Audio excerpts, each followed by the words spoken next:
Welcome to Irvine here on this Tuesday night. It's game number 11 for the OC Riptide, and they're set to take on the Academy Barons here at Great Park. We welcome you inside the broadcast booth. Aiden Pham alongside Sam Evans. Going to be a good one tonight. These two teams, Sam, faced each other pretty recently on Sunday. Yeah, it was a tough loss for the Riptide on Sunday. 5-4, the Barons took Orange County down. And to be honest, the Riptide beat themselves. They played sloppy baseball.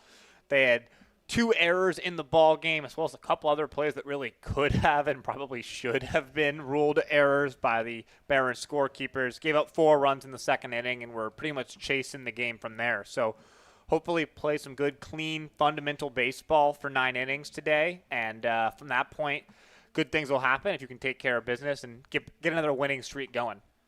We'll take a look at the MLB Academy starting lineup as you see right there. It's Elijah Clayton, one of the most talented hitters on this team. He leads things off.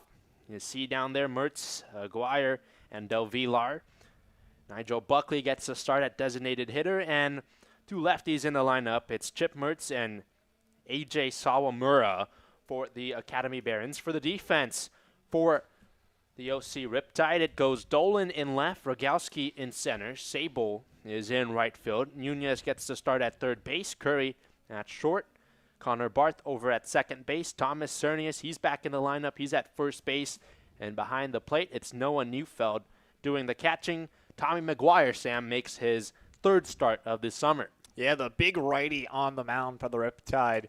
It wasn't a great start for Tommy a week ago against the Saints. 2 innings, gave up 2 runs, 5 hits as well, but trying to bounce back here, put up a nice start, and keep the good times coming here at the Great Park, where the Riptide are undefeated, 5-0 so far this summer. It's been a good season for the Riptide when playing in Irvine. See if they can keep it going. Elijah Clayton leads things off for the MLB Academy Barons. They come in at this one, 4-4 on the year. Riptide 8-2. They were on a 6-game win streak, but of course that was snapped with the loss on Sunday, 5-4, the final score in Compton. Righty Clayton gets set. He's in the right-handed batter's box, so righty-on-righty matchup to begin the ball game. Here's McGuire set and his first pitch. In the zone for strike 1, we're underway from Irvine. First pitch 7:03 here on a Tuesday night. Elijah Clayton, he's having himself a really good summer. .348 batting average. He's got 1 RBI on a 6-game hit streak. The 0-1.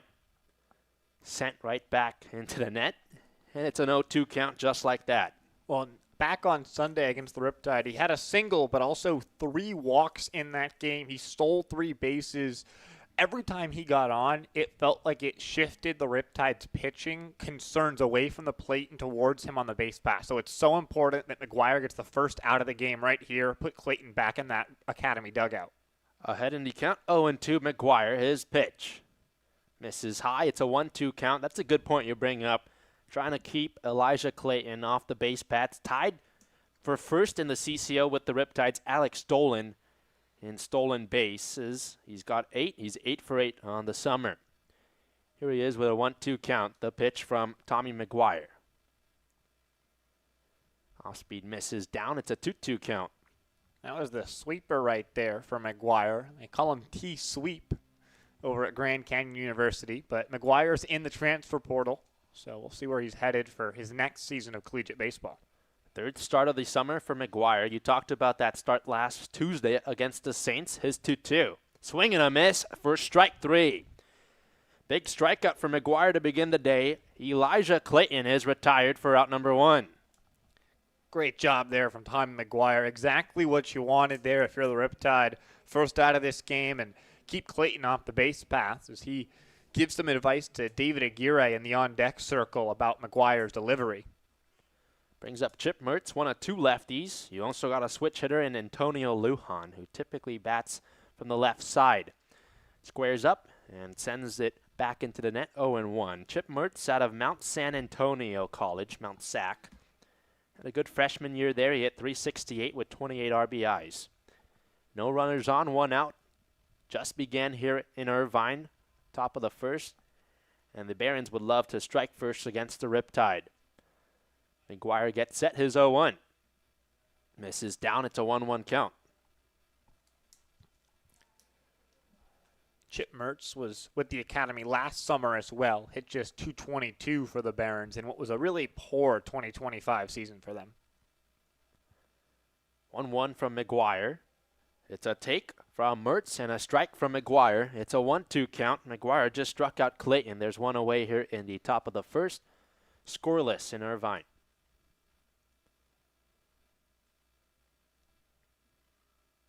The lefty Mertz lays the bat on his left shoulder. He awaits the 1-2 from McGuire. Here it comes. Bounces it foul on the right side towards the on-deck circle. And we'll redo 1-2. Mertz making his 7th start of the summer. He's in left field today for the Barons. 2:08 to begin this season with the Barons is Chip Mertz. Glove in front of his belt for McGuire. His 1-2. Outside evens the count at 2-2.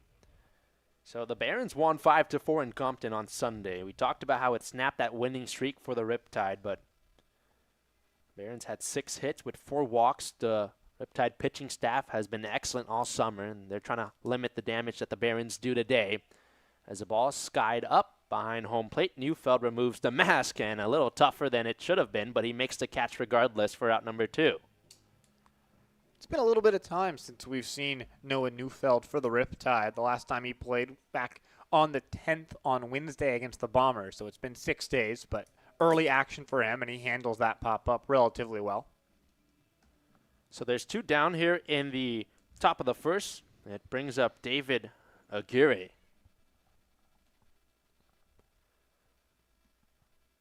Nice work from McGuire so far. His first pitch to Aguirre. Jack swing went around for strike 1.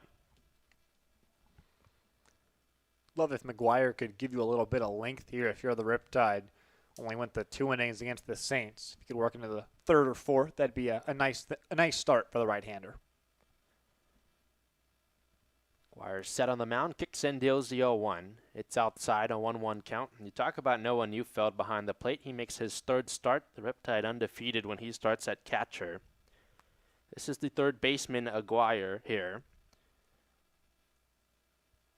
He's hitting .368 to begin his summer. His 1-1, swing and a miss. It's a 1-2 count. 2 outs here in the top of the first. Well, it's really been a tough stretch for the Barons here at the Great Park. They haven't won on the road against the Riptide since 2023, so 2 full seasons without a win here at the Great Park, and the Riptide are looking to keep that streak going. 1-2, he chases and comes up empty. It's the 2nd strike.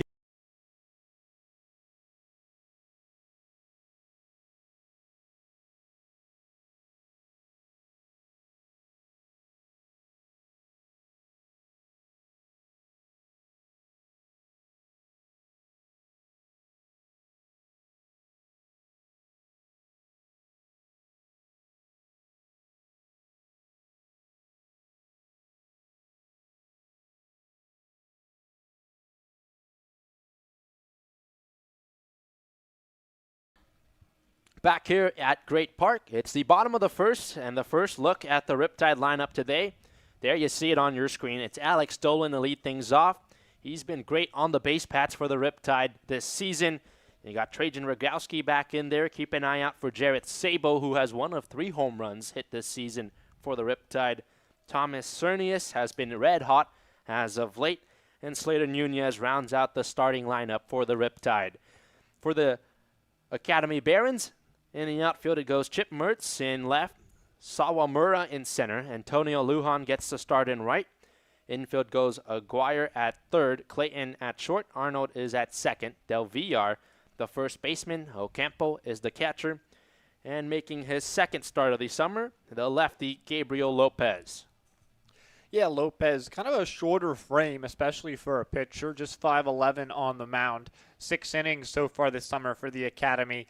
3 ERA, so it's been good stuff. Last time he pitched was 6 days ago against the Philippines when he went 4 innings and gave up 2 runs, but he struck out 6 batters, so been able to get some strikeouts. Something the Riptide have done a good job of avoiding at the plate is the punch out. So hopefully they can keep that going, put the ball in play, and find a lot of green grass in this ball game and get some early runs.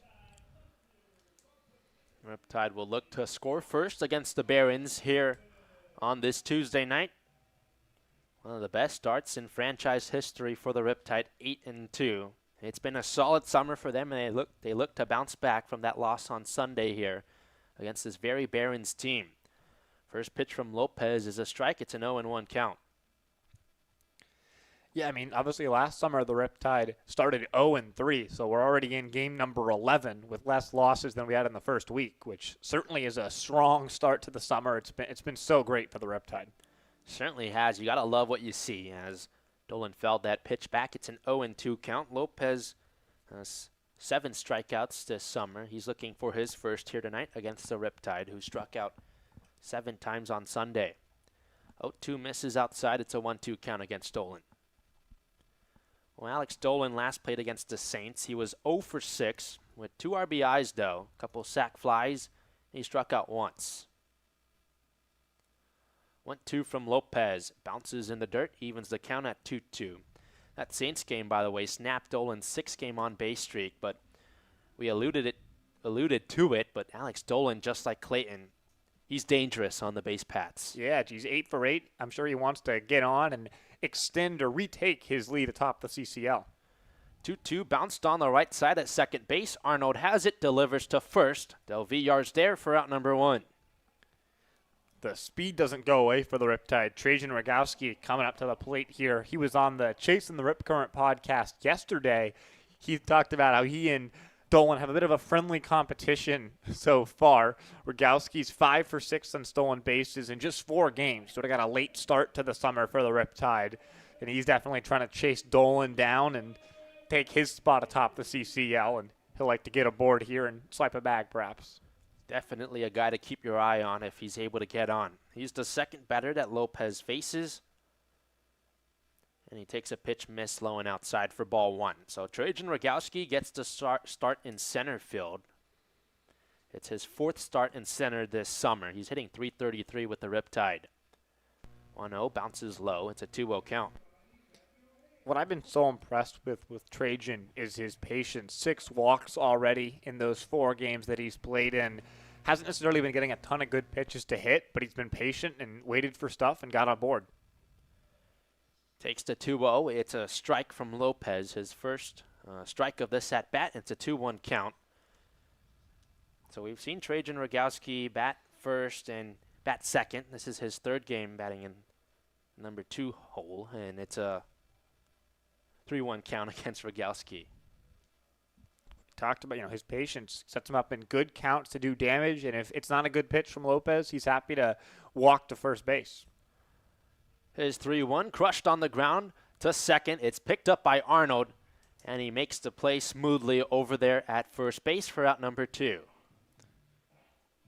2 early ground balls to Arnold, but handled well both times. Now you got Justin Tiller coming up here with 2 outs. Tiller, light tower power, but we haven't seen it yet. Still waiting for his first extra base hit with the Riptide after he hit 10 homers for Cypress this last season.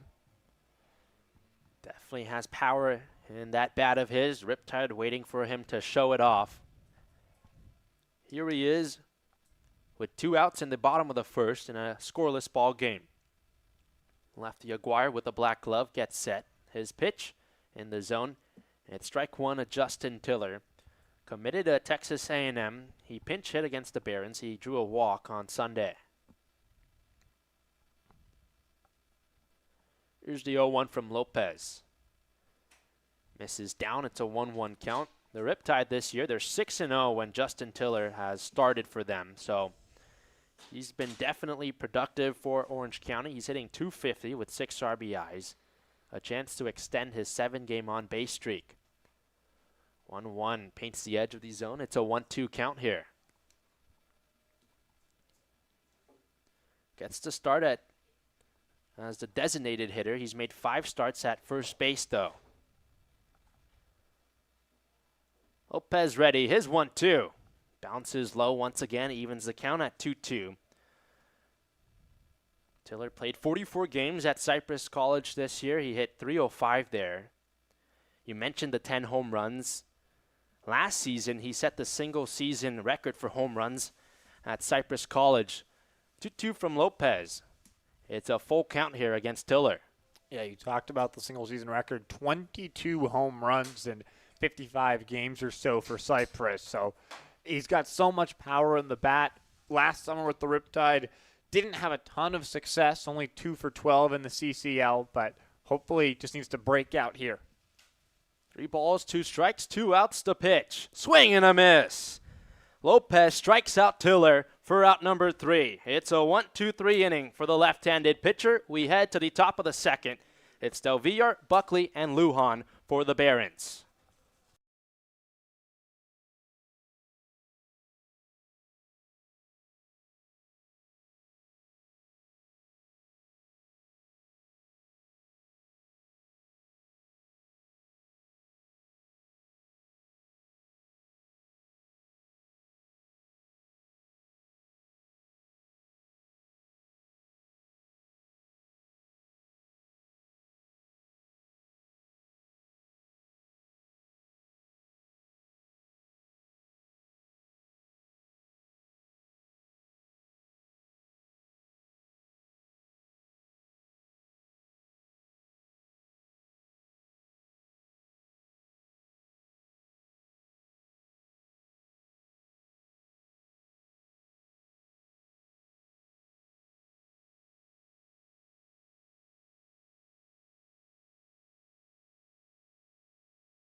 Welcome back here to Great Park. It's the top of the second inning. A scoreless ball game to begin so far between the Academy Barons and the OC Riptide. Jason Del Villar leads off this second inning for the Barons. Tommy McGuire sent them down 1-2-3 in the first. Dangerous hitter in Del Villar. 4 home runs already this summer. Leads the CCL. First pitch is a ball from McGuire. A strike from McGuire. It's an 0-1 count. Del Villar today is the beer batter, so fans here at Great Park, and it's a good crowd today, hoping that Del Villar strikes out. Here's the 0-1 from McGuire. Misses low. It's a 1-1 count. Now to Cal State Monterey Bay is Del Villar. He's reached in 4 straight games. Was an all-conference second-team selection this past season after a huge season. Here he is against McGuire, the 1-1. Roped on the ground in a left field down the line. Del Villar races around first, heads for second. The throw is not going to be made by Dolan, and in a second standing up is Del Villar with a leadoff double here in the second. Yeah, Del Villar's got great power. That time, just a sharply hit ground ball down the left field line, out of the reach of Slater Nunez, who was laying out for it, and early man in scoring position here for the Barons. It was kind of a barren stretch at the end of the game. The Riptide and Barons, it was 5-3 after 2 innings. The Academy led. After that, just 1 run. The Riptide scored in the top of the 9th to make it 5-4 in the loss. But we had 7 innings pretty much of scoreless baseball. So the Barons look to get on the board here first tonight. Here's Nigel Buckley stepping up with a runner on second and Del Villar. He takes the first pitch from McGuire, a strike and an 0-1 count. Buckley's been red hot to begin this 2026 summer. He's hitting .348. He's got 4 RBIs. Also a home run in there. Righty on righty matchup. The big breath from McGuire. He deals. Blooped in the air out towards center field. Working back. Rogowski makes the catch. Tagging from second, Del Villar. Throw to third, not in time. And it's a runner 90 feet from home for the Barons. Nice job by Del Villar. It's not an easy play to tag on. It was hit sharply to center. Rogowski wasn't too deep, but not able to get the throw in quick enough. And Now the Riptide are going to have to bring the infield in against Antonio Lujan to try and prevent Del Villar from scoring. Switch hitter in Antonio Lujan. He's batting left-handed against the righty Tommy McGuire. RBI opportunity for Lujan, who's got 6 this summer. Played this past year at Azusa Pacific, but he announced this morning that he's committed to Cal State Dominguez Hills.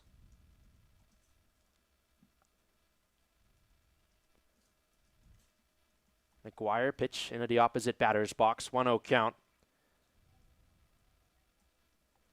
Was talking to Antonio Lujan pregame. He was talking about how excited he is to go to Cal State Dominguez Hills.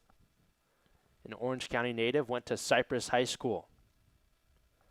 1-0 from McGuire. Slapped in the air, down the left field line. It curls foul, and it's a 1-1 count.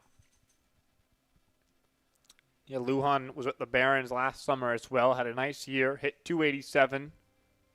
24 RBIs for the right fielder. So definitely a dangerous hitter. Trying to bring home another one who's on third already in Del Villar. Lujan starts in right field today for the Barons. He started in left against the Riptide on Sunday. He was 0 for 3 with a hit by pitch. 1 ball, 1 strike, 1 out. McGuire sends the pitch home. It's sent back foul, and it's a 1-2 count against Lujan. Yeah, Lujan was frustrated with himself there, shaking his head, feel like he missed an opportunity there. And now McGuire, if you can get a strike here, get the strikeout and just be 1 out away from getting out of this inning, makes it a lot harder for the Barons to bring home Del Villar from third. McGuire struck out 2 in the first inning. He's got a 1-2 count here against Antonio Lujan with 1 out in the the top of the second. Here's the 1-2. Bounce foul towards his own dugout. Redo 1-2. You really want to work for the strikeout here if you're McGuire. Trust Neufeld behind the plate to block anything that's down in the dirt. Talented hitter at the plate, and Antonio Lujan's got 3 multi-hit games already. Makes his 8th start tonight. 1-2 from McGuire. Fouled off once again. So good at bat here for Antonio Lujan. McGuire looks to get out number 2 here. There's a runner on third. That's Jason Del Villar, who led this inning off with a double.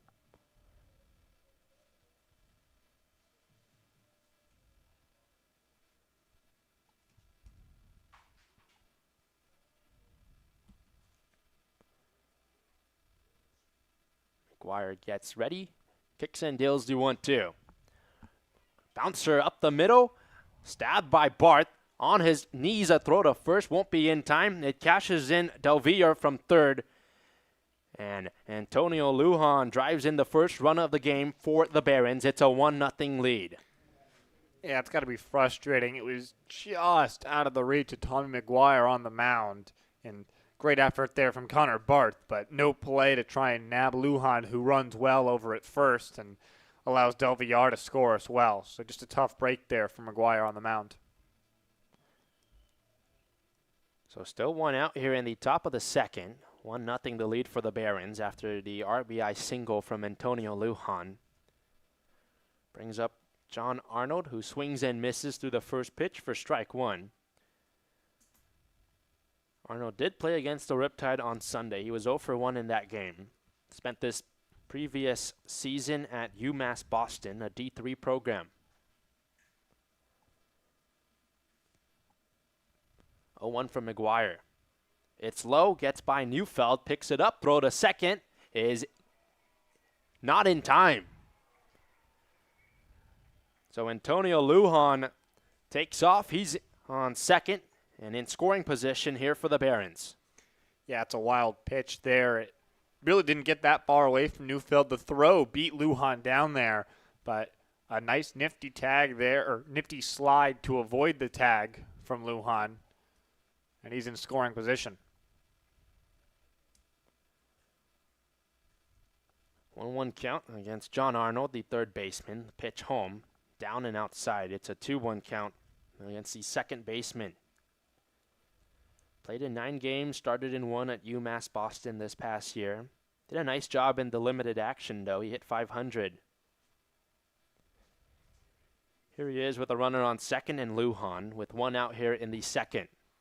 Pitch home, inside towards Arnold. 3-1 count.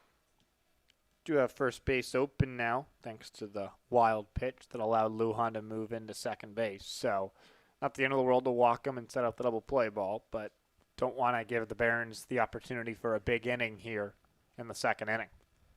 1-0 the lead for the Academy Barons here in the top of the second. One out, 3-1 pitch, skied, and it goes back foul. And the count is full against John Arnold. And this was the inning the Barons did their damage back on Sunday. 4 runs in the bottom of the second up in Compton, and that pretty much powered the Academy to the win.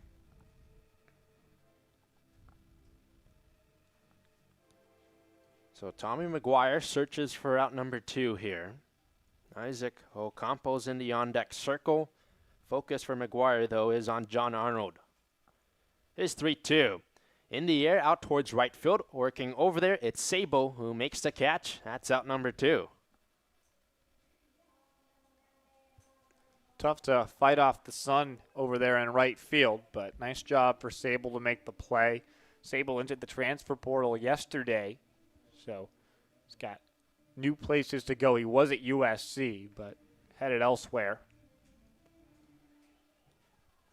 He's been good with the Riptide in right field. Came to USC as a catcher, but he's seen all his time with Orange County in the outfield. Here's Isaac Ocampo, the catcher. The first pitch from McGuire is a strike, 0-1. Ocampo is hitless in 6 at-bats this season, but he's been hit by a pitch 3 times. Just his 3rd start of the summer. 0-1 from McGuire. It bounces, gets away from Neufeld, and Antonio Lujan takes 3rd. So just like that, another runner 90 feet from home and a chance to add on for the Barons. Yeah, tough one there from McGuire. Bounced in. Looked like Neufeld didn't quite read the hop there. Sort of jumped too far out to his right, and it bounced over his left shoulder. 2 outs, 1-1 count against Isaac Ocampo, looking for his first hit of the summer, and what a time it would be with a runner on 3rd. 1-0 ball game that the Barons lead. We're in the second inning. 1-1 from McGuire, taken for a ball high, 2-1 count. Lime green long sleeves on underneath that gray jersey for Isaac Ocampo. Riptide in their home white uniforms. 2-1 from McGuire. Skips in once again, and it's a 3-1 count. I like the decision here for Neufeld to come out to the mound. Doesn't feel like he and McGuire are quite on the same page. So hopefully he can make sure that they work whatever they're struggling with out and go get Ocampo out here to end this second inning. So it's a conversation between Noah Neufeld and his starting pitcher, Tommy McGuire. Meeting concluded as Neufeld heads back behind the plate. 3 balls, 1 strike, the count against Ocampo. 2 outs here, top of the second. 1-0 the lead for the Barons. They've got Lujan over there on 3rd for Ocampo, the batter here. 3-1 pitch, sent back, and now it's a full count against Ocampo. And McGuire's 1 pitch away from getting out of this inning. Obviously, with the runner on 3rd, who's already advanced twice on wild pitches, you don't want to go out of the zone here if you're McGuire, especially not down. Go after Ocampo and dare him to hit a pitch that's in the zone. He's struggled all summer long. See what McGuire goes with here. Payoff pitch. Called strike 3. Big strikeout from Tommy McGuire to get out of the inning. It's his 3rd strikeout of the game, but the Barons score the first run of the ball game. It's a 1-0 lead. Orange County looks for a response when we come back.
1-0 the lead for the Barons as we head into the bottom of the second inning. Orange County has Jarrett Sable, Connor Barth, and Thomas Cernius 2 up. Here's Jarrett Sable. Sam, you mentioned he's in the transfer portal after his freshman year at USC. He didn't play for the Trojans, so redshirted. He's off to a good start, though, with the Riptide. .259 batting average. Trying to lead off the second inning for Orange County with a bang. Off speed from Lopez, down, and it catches the zone for strike one. Sable played against the Barons on Sunday. He was 0 for 5, and that game snapped his 7-game on-base streak as he swings and misses for strike two. He also, in the ninth inning, the Riptide had 2 men on, so they had the tying run on base, the go-ahead run at the plate. It was Sable. He grounded into a double play that sort of stymied any chance of a real comeback. Bounce-back opportunity came for Jarrett Sable. He sends a foul ball back. It remains an 0-2 count. We've had a couple of foul balls today fly on top of the press box. If you could get up there, you'd have a great chance for some candy to share with the kids here. A lot of little leaguers at the ballpark today as well, so great atmosphere today at the great park. Certainly a great atmosphere. The 0-2, that's a ball low and outside. It's also a Hawaiian shirt night. I know you're rocking your Hawaiian shirt. I am as well. It's a good night. It's a good Tuesday night for some baseball. I can't really get any better than that. I love a good Hawaiian shirt night. It was one of my favorite theme nights we did last year. We got some great theme nights coming up this week, so I'm definitely excited. 1-2, Sable strikes out. Second strikeout from Gabriel Lopez, out number one here at the bottom of the second. We've got World Cup night tomorrow. I don't know if you've been watching the World Cup, but I was definitely watching France-Senegal so far today. I'm excited for the U.S.-Australia match on Friday, so to be sure to wear your World Cup jersey, whether you're supporting the U.S. or someone else here in the World Cup this summer. It'll be a great time at the ballpark tomorrow. I don't have a soccer jersey, but I've been keeping up with the World Cup. It's been fun every 4 years, but you can't beat the World Cup on home soil, right? It's been a lot of fun to keep up with it. Here's Connor Barth, the second baseman. Drills a baseball foul down the right field line, 0-1 the count. Nice swing there for Barth, just a little bit too late, but hit it hard, just twickled foul. Yeah, Connor Barth out of Folsom Lake, teammates with Trajan Rogalski. Barth is committed to play at South Carolina Upstate. Not just teammates, they're roommates this summer, sharing a place down here in Irvine. So I'm sure it's a ton of fun for the two of them before they each head to their respective Division I programs for the fall. 0-1 pitch, grounded foul on the left side. It's an 0-2 count against Barth. It's a good point you bring up because it feels like when we talk to the players out there, it seems like day by day this team gets closer and closer, and that's been a cool thing to see develop as we've gotten along here in 2026. Absolutely. We saw it last summer. You know, these guys, they become a family by the end of this summer, so it's been so great to see. Definitely a cool brotherhood as the 0-2 pitch called a ball. It's a 1-2 count against Barth. We'll get an insight into that brotherhood when Brandon Weiland comes up in the 6th inning for a player interview. So we're excited to have Brandon joining us up here. 1-2, sent on the ground at first base. It's scooped up by Del Villar. He gets the out himself on first base, and that's 2 away here in the second. Nice job so far from Gabriel Lopez. The Barons pitching staff was great, especially the first 2 men, Jack Fischel and Daniel Rivera. Fischel gave up 3 in the first inning, but after that, 2 scoreless frames, and Daniel Rivera was spectacular. 4 innings of 1-hit ball, did not allow a run, so the Riptide will be hoping that the left-hander Lopez has a little bit less success than the Barons' first 2 pitchers on Sunday did against them. Good start for Lopez. Like you mentioned, Sam, 2 outs here. Up comes Cernius. Pitch drops in for a strike. Cernius is coming off a huge week for Orange County. He was 8 for 13. That's a .615 batting average. Had 6 RBIs and 3 straight multi-hit games. You can't have much better of a week than that. Yeah, his hitting streak got snapped when he came off the bench on Sunday and struck out in his 1 at-bat. But he's got 3 straight starts with multiple hits, so hopefully he can keep that going against the Barons today. Cernius is out of Princeton. Coming off his freshman year, he hit .308 there with 5 home runs. 2 outs, and the lefty's up. pitch from Lopez. Swung on, sent over to first base. Del Villar picks it up, flips to the pitcher, Lopez. And it's in time for the out at first base. So nice work from Gabriel Lopez to begin his outing. It's back-to-back 1-2-3 innings. Top of the third coming up next. Barons in front 1-0.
Third inning here at Great Park, 1-0. The Barons, a chance to add on to their lead.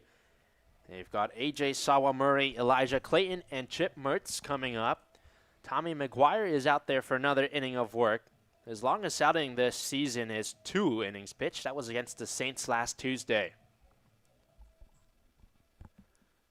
So Sawamura, one of 2 lefties in the lineup for the Barons today, leads off this inning.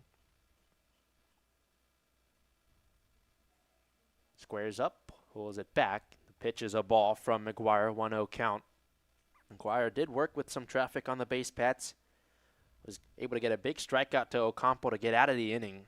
1 run did come across for the Barons. It's a 1-0 lead. 1-0 from McGuire. Take and a strike, 1-1 count. Sawamura went 0 for 5, did drive home a run and an RBI ground out on Sunday against the Riptide. He was hitting up in the 2 hole, but down to the number 9 spot in the lineup today. First at bat of the day for Sawamura. Once again squared up, but the pitch was low and outside. It's a 2-1 count against the center fielder. Out of eastern New Mexico, he's currently in the transfer portal. Hit .360 there this season, though, in 42 starts.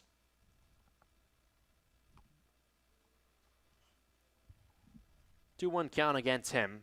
McGuire set, and a swing and a miss for strike 2. McGuire has struck out 3 already in this game. Looking for out number 1 here of the third.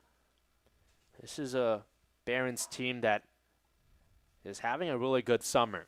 We'll tell you more about that in just a moment as the 2-2 pitch bounced on home plate right in front of the mound. Neufeld doesn't pick it up, and the runner reaches safely. Sawamura on first. Yeah, it looked like it took a tough bounce there for Neufeld as he tried to come out and get it. Sawamura's got great speed, just like Clayton, who's stepping up to the plate here.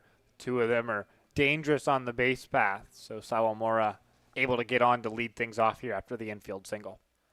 Clayton struck out in the first against McGuire. So Sawamura is on first base after his single. This is Elijah Clayton. Throw over to first, sliding back head first safely. Sawamura, he's got 6 steals this summer.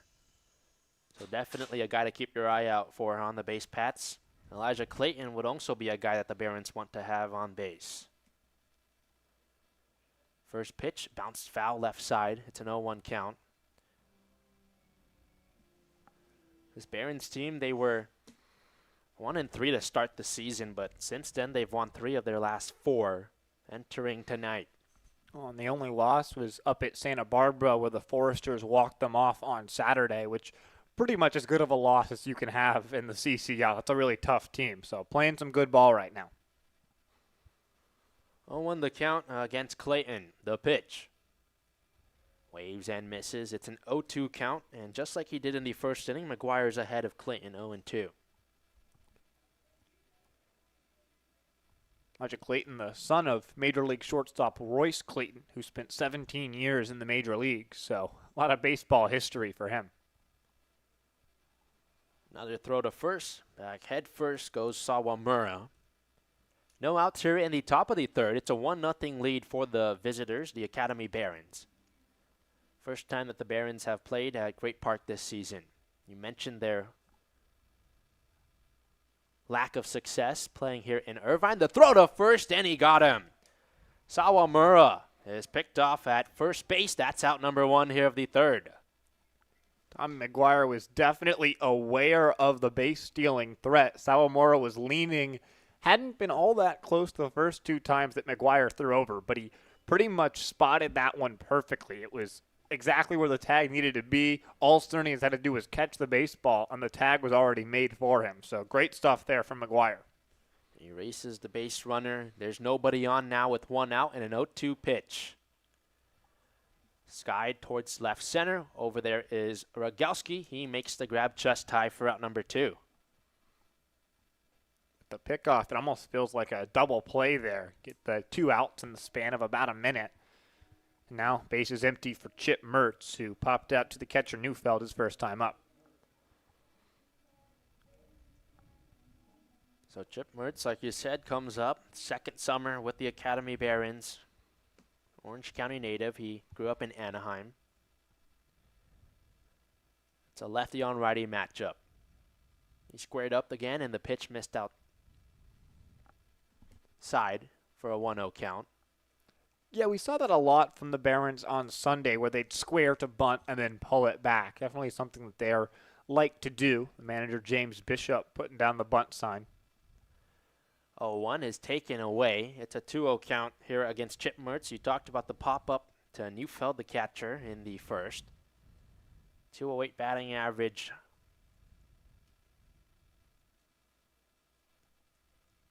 Looking for his first hit of this ball game. The Barons already have 3 of them. 2-0. It misses low, and it's 3 straight balls from Tommy McGuire. And McGuire, not a guy who tends to struggle with control. He only walked 8 in 26 innings for Grand Canyon, just 1 so far this summer here with the Riptide. Some work to do down in the count. 3-0 is McGuire. His pitch. There's a strike, 3-1 count against Mertz. Riptide entering this game, one of the best pitching staffs in the CCL. Second lowest ERA. They've allowed the 3rd fewest runs. As the 3-1 pitch, fly ball out towards left field. Alex Dolan drifts over, and he makes the catch for out number 3. So nice work from Tommy McGuire. He gets the pickoff of Sawamura over there at first base. And back-to-back flyouts ends this inning. Bottom of the third, the Riptide look for their first run of the game. It's Curry, Neufeld, and Nunez coming up.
right, bottom of the third inning here in Irvine. Aiden, Fam Sam Evans with you.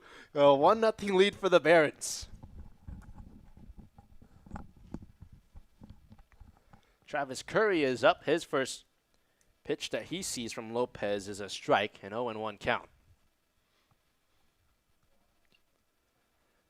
Curry did come in a play against the Barons on Sunday. He played third base. Didn't have an at-bat, though.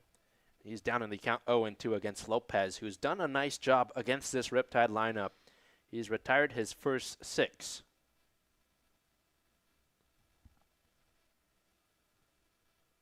Oh, 2 from Lopez.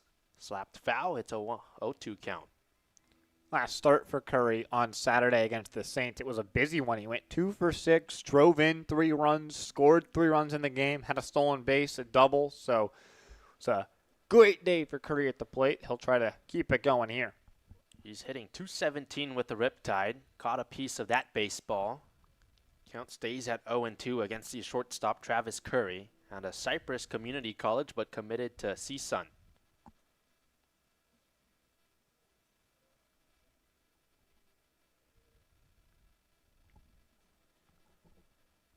Black long sleeves on for Lopez. Deals. Pop up towards first base. Over there, Del Villar racing over Arnold, the second baseman. He can't get to it. It's still an 0-2 count.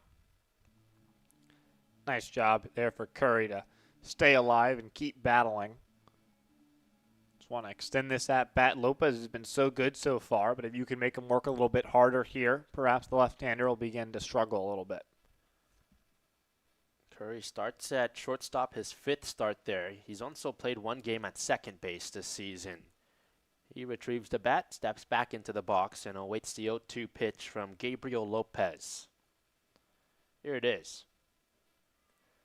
Takes a pitch low, 1-2 count. Nice job there from Curry. Even though he's only hitting .217, scored 8 runs so far this summer in 7 games. So he's had a knack for coming across the plate once he gets aboard. Here's 1-2, lifted in the air, left center. It sinks in the gap for a base hit. Curry heads for second. The throw to second gets by Arnold. It rolls towards home. There goes Curry to third. He reaches safely, and what a play. Travis Curry reaches third on the miscue there. So with no outs, the Riptide have a runner 90 feet from home. Yeah, hustle double there from Travis Curry. And then I think Elijah Clayton probably should have just let that ball travel. It looked like it was tracking pretty well towards second to have a chance to tag Curry. Instead, he tries to throw to second, and it gets away from everyone, allows Curry to move up into third. So now just 90 feet away, no outs here, and the infield's going to come in for the Barons to try and prevent Curry from coming home. So it's a double by Travis Curry. He advances to third on the error by the shortstop. And Neufeld sends a ball foul on the right side for an 0-1 count. First hit of the game for the Riptide. Lopez before that had retired his first 6 batters face. A 1-0 ball game, the Riptide. A chance to tie it up with Noah Neufeld here at the plate. Caught a piece of that baseball. It's an 0-2 count. Neufeld at a Colorado Mesa. He hit .333 there this year. He's also hitting .333 with the Riptide. Third start of the summer for the junior catcher. No RBIs this summer, but a good chance here with Curry over there on third and no outs. But an 0-2 count faces Neufeld. Lopez the pitch. Twisted foul once again. The count remains 0-2. Neufeld last played against the Bombers. That was 6 days ago. He was 0-2 in that game. Did score a run though. And he struck out twice. Yeah, we talked about a little bit at times this summer. Just a lot of catchers on this Riptide team. Nate Pone, Noah Neufeld, Sean Romero, and Cooper Klaus are all sort of competing for time behind the plate. 0-2 from Lopez. Sends it foul down the right field side, and it's a long at bat here for Noah Neufeld. really similar to the Travis Curry at bat, where you fall behind 0-2 and then you just sort of have to scratch and claw to stay alive, fouling off pitches, and hopefully Neufeld can have the same result that Curry did by putting a good swing on a baseball into the gap. Neufeld, in his 3 games played, he's reached in all 3 of them. 0-2, and it's outside.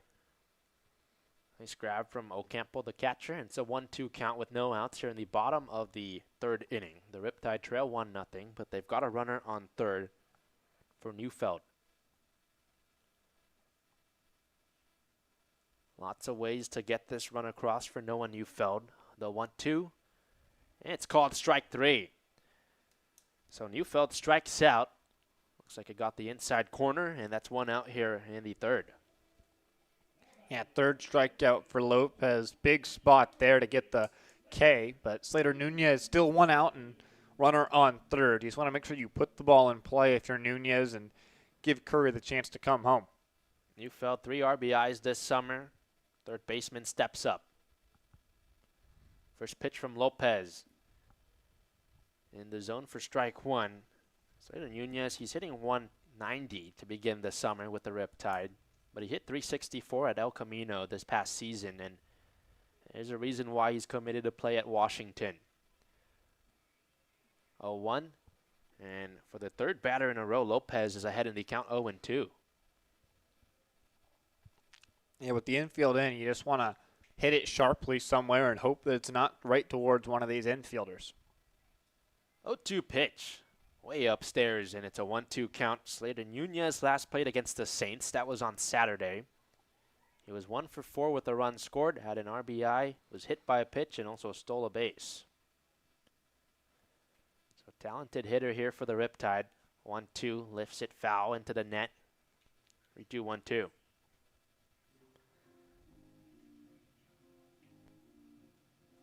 Nice job from all the Riptide hitters here at the bottom of the order, 7, 8, 9, but they've been behind in counts because Lopez is doing a good job of throwing strikes and getting ahead of hitters, but they're doing everything they can to battle and extend ABs. Slater Nunez chops a ball through the right side of the infield. It cashes in Curry. The Riptide tie it up with an RBI single from Slater Nunez. 1-1 here in the 3rd. Exactly what we were talking about. Just hit the ball hard and hope to find a hole. And Nunez did that, and now we're tied up, and the Riptide runner on here for Alex Dolan as they try and now take the lead in this ball game. Here's a mound visit for the Academy Barons. First one of the day for them. Gabriel Lopez did a nice job against the Riptide lineup in the 1st and 2nd inning, but so far in the 3rd, the Riptide have the tying run across. It's a 1-1 ball game. Runner on first with 1 out. And Gabriel Lopez, Ocampo, and Barron coaches out there for a mound visit. Yeah, just trying to settle Lopez down. He'd been cruising before this inning, didn't allow a base hit to any of the first 6 Riptide batters to come to the plate, but the Curry double and then the error by Clayton helped the Riptide to take advantage before the Nunez RBI single. The lineup flips back over. That challenge doesn't get any easier. You got Alex Dolan stepping up here, switch hitter, batting right-handed rather. Dolan rolls a ball to 3rd, over to 2nd high, but in time for 1. The turn to 1st, flies by Del Villar. So they get the out at 2nd of Slater Nunez. Dolan's safe on 1st, and there's 2 outs here in the 3rd. Yeah, Alex Dolan's not an easy guy to double off. So as soon as he was running, even if it had been a pretty perfect turn, it would have been tough to get Dolan, but not able to make the play. As Omaha takes a lap around the infield, but she's got the baseball bat and headed back towards the dugout. Nicely done by Omaha, the Bat Dog. 2 away here in the 3rd inning. 1-1 ball game between the Riptide and the Academy Barons. Trajan Rogowski steps up. He grounded out to 2nd in the 1st.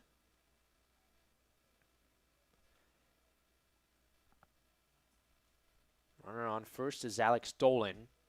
Rogowski takes a pitch. It's strike 1. We talked about this. Trajan Rogowski, he missed some time at the beginning of the season. Feels like he's just getting going, but He's been impressive so far in his limited action. He takes strike two. He's down in the count 0-2. Feels like almost every hitter this inning has been down 0-2. But yeah, like you said, Rogowski's been so good. He's shown everything off. He's shown the base running speed with 5 steals. He's made a diving play in center, swung the bat well, doing it all. There goes Dolan. The pitch sent foul. So Alex Dolan will retreat back to first, but talk about the speed of Alex Dolan. There he goes, taking off. It's an 0-2 count, though, against Rogowski. Yeah, you'd love to see Dolan get into scoring position for a hitter like Rogowski, who's been so good this summer. Folsom Lake product, Trajan Rogowski. He's committed to UConn. And a throw over to first. Dolan gets back standing up. Dolan tied with Clayton on the Barons for the most steals in the CCL with 8. He's yet to be caught stealing this summer. Alex Dolan is.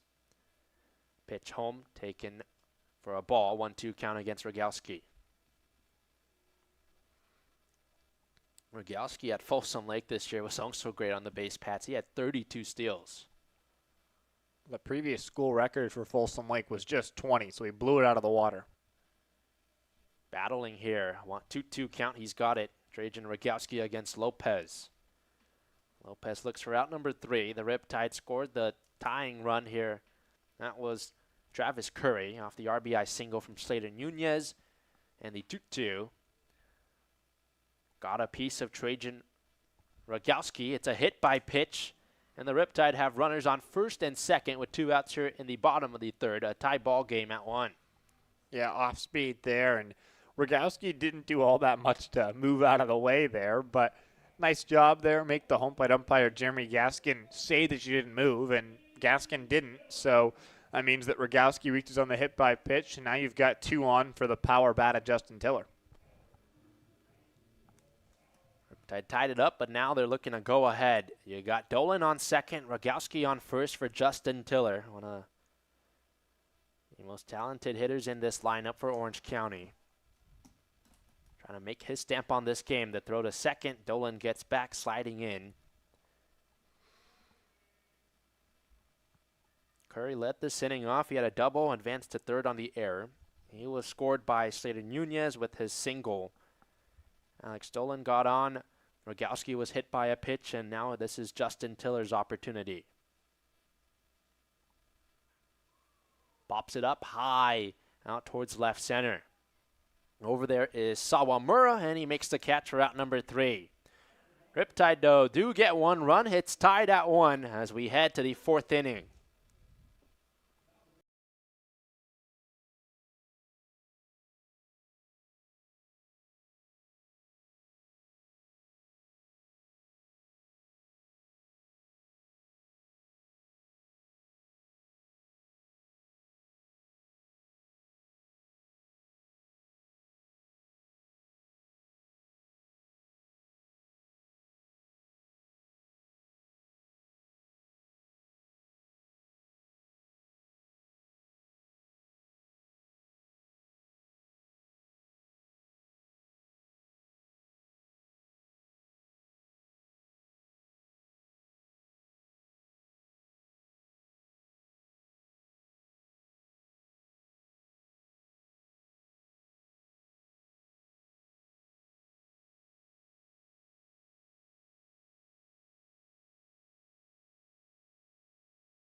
Andrew Harber's in the ball game for the Riptide. He comes in place of Tommy McGuire. David Aguirre leads off this 4th inning for the Barons. It's a 1-1 ball game after Orange County tied it up in the bottom of the 3rd. An RBI single from Slater Nunez scored Travis Curry. That's where we stand. And the first pitch from the righty, Andrew Harber. Inside towards Aguirre for ball number 1. So Andrew Harber out of USC, a big thing that he's going to look to do today is limit the walks. That's kind of been a number that's been high throughout his career. Here's his 1-0 pitch. It's low and inside for ball 2. We did a great job.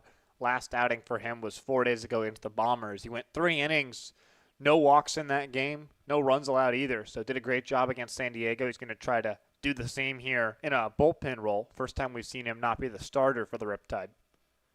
His 2-0 pitch is a strike. It's a 2-1 count. Yeah, Andrew Harber started 2 games. They were both against the Bombers, but here he is for the first time coming out of the bullpen against the Barons. Strides and deals his 2-1 pitch. Called ball 3. I don't really know where that one missed. That looked like a pretty good pitch there from Harber. Definitely a pause there. It's a 3-1 count regardless, though, and here's the pitch from Andrew Harber. Missed inside for ball 4, so the first walk of the day for Andrew Harber allows Aguirre to get on first. Del Villar coming to the plate, doubled, came around to score the 1 run that the Barons have so far. So not exactly the guy you want to have up at the plate after a leadoff walk, but hopefully you can work around Del Villar here. Righty first baseman's up. You talked about that double. Beautiful night in Irvine. You can see the mountains in the background. Sun starts to set. Slight breeze towards right field. Runner on first for Aguirre. This is Del Villar. Swings and misses for strike 1.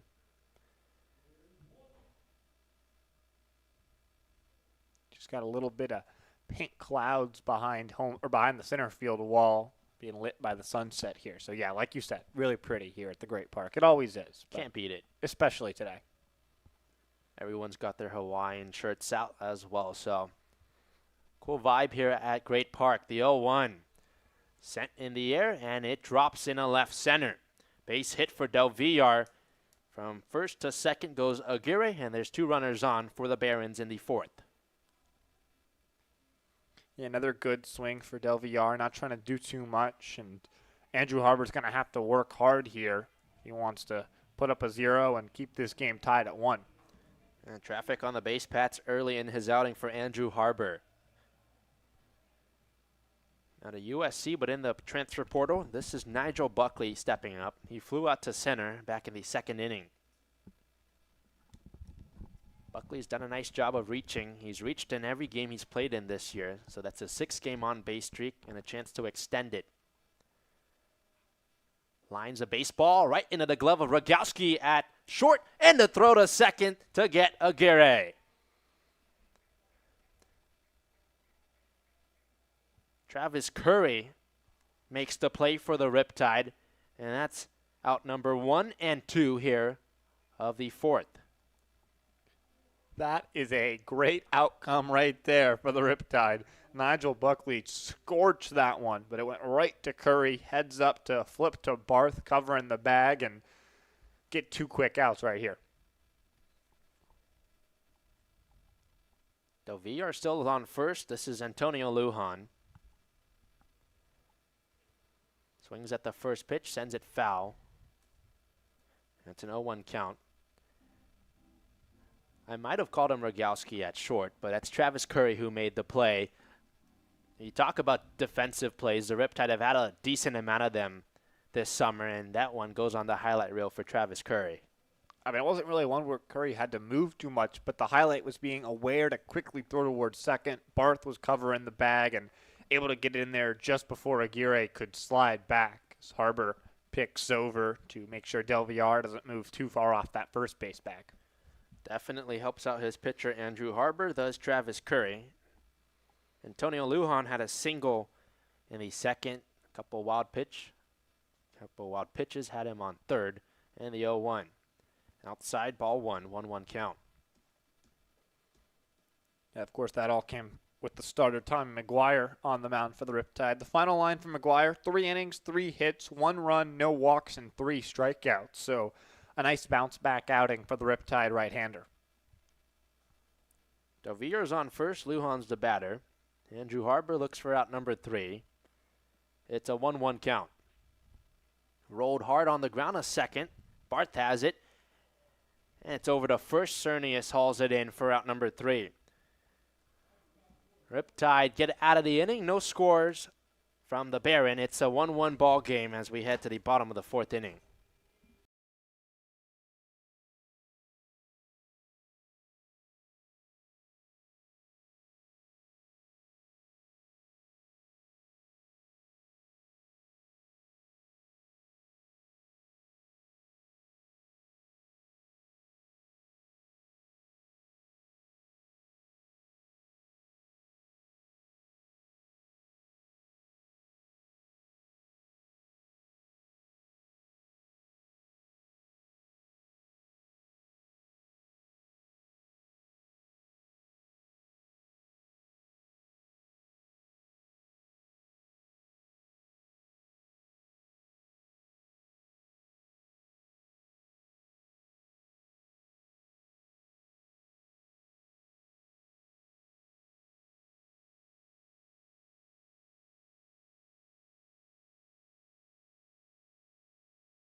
Jarrett Sable leads off this bottom of the 4th inning for Orange County. It's tied at 1. Gabriel Lopez out there for another inning of work. Jarrett Sable here, he struck out in the 2nd. Sable was 0 for 5 against the Barons, so a chance to bounce back against the same team he faced just 2 days ago.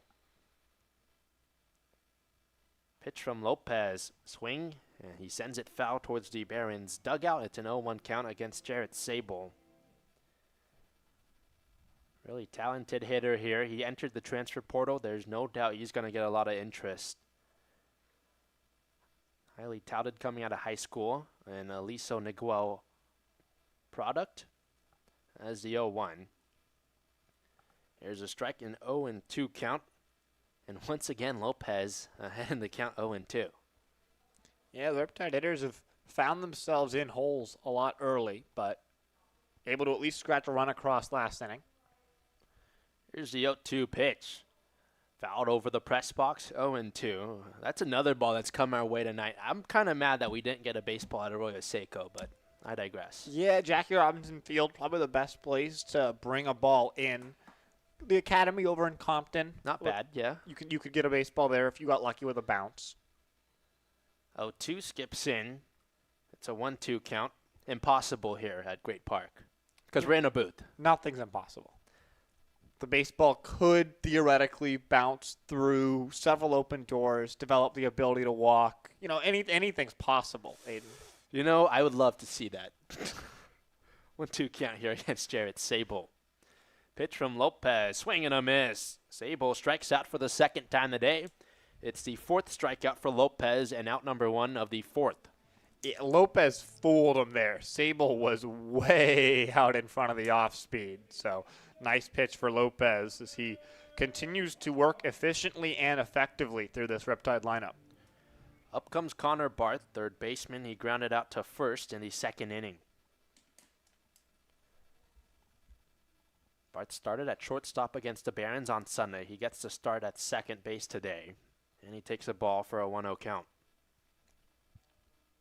He's sort of been bouncing all over the middle infield between second and short. You know, him, Travis Curry, and Slater Nunez sort of have been the guys who are playing most of the middle infield this summer for the Riptide. Low and outside. It's a 2-0 count against Barth. The Barons come in at this one 4-4. The Riptide 8-2. It's still early in the summer, but both of these teams looking for a big CCL South win to help their standings as a 2-0 in the zone for strike one. Well, and especially after the slow start for the Arroyo Seco Saints, just 2-6 so far. Right now, the Saints are the team you got to make sure you're ahead of to get in the postseason. 2-1 misses inside. It's a 3-1 count. So it's the top three in the CCL South that make the postseason, but really it's 2 through 4, assuming that Santa Barbara doesn't get that number 1 spot because the Foresters don't play in the CCL playoffs. Strike from Lopez, 3-2 count. So it's the top 3, excluding the Foresters, that reach that CCL playoffs. Here's the 3-2 from Lopez. Ground ball to short. Clayton has it, shuffles and delivers to first in time for out number 2 of this inning. Nice pick by Del Villar at first there. That ball from Clayton skipped into the dirt, but Del Villar was able to dig it out for the second out of the inning, and now Thomas Cernius. And really, it's been the bottom of the Riptide lineup who's done damage. Trajan Rogowski on a hit by pitch and Alex Dolan on a fielder's choice are the only 2 players for the Riptide in the top 6 of their order who've reached base, and neither Rogowski or Dolan did so with a base hit. So it's really been that bottom part of the order for Orange County. He's been doing damage. Hopefully Cernius can get it to them here in this 4th inning. 2 outs, and up comes Thomas Cernius. Squares up, pulls it back. Pitch missed the zone for ball 1. It's 1-0 against Cernius. We talked about how he's out of Princeton. He's got 4 multi-hit games to begin this summer, the most of any Riptide. Right now looking for his first hit against the Barons.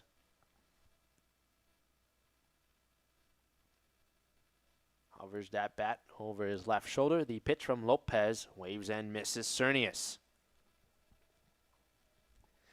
It hit over 600 this last week for the Riptide. Big part of why they went 5-1 on that 6-game winning streak.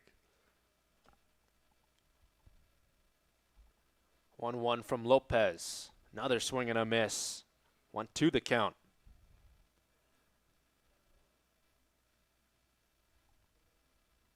It's going to be a tough week for the Riptide. Some tough matchups. We'll tell you more about that in just a moment. As the 1-2 softly rolled to third base. Aguirre has it, flings it to first, and a pick by Del Villar for out number 3. So a 1-2-3 inning from Gabriel Lopez, his 3rd of the day.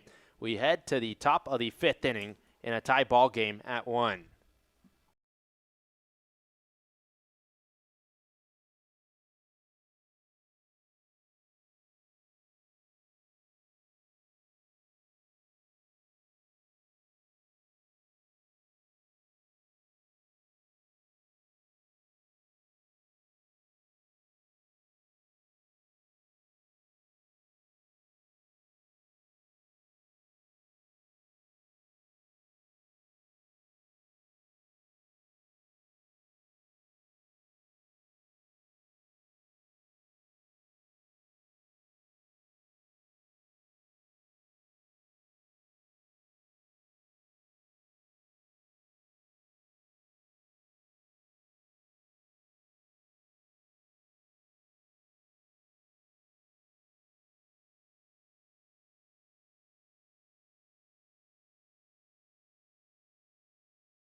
Brad Grinlinger's in the game for Orange County. After one inning from Andrew Harbour, we're in the top of the fifth. It's Aiden Pham and Sam Evans with you here on a Tuesday night. We've got a good one so far. It's tied at 1, and the Barons lineup comes back up. Arnold Ocampo and Sawamura. Yeah, bottom of the order here for Grinlinger, who worked 3 innings against the Bombers 6 days ago on Wednesday, allowed just 1 run to San Diego. So a nice outing for the right-hander. He'll try to keep that going here. First pitch is ripped by Arnold, foul. Nice job from the third base coach to get out of the way. It's an 0-1 count. So Grinlinger played this past year at Long Beach State. He's currently in the portal.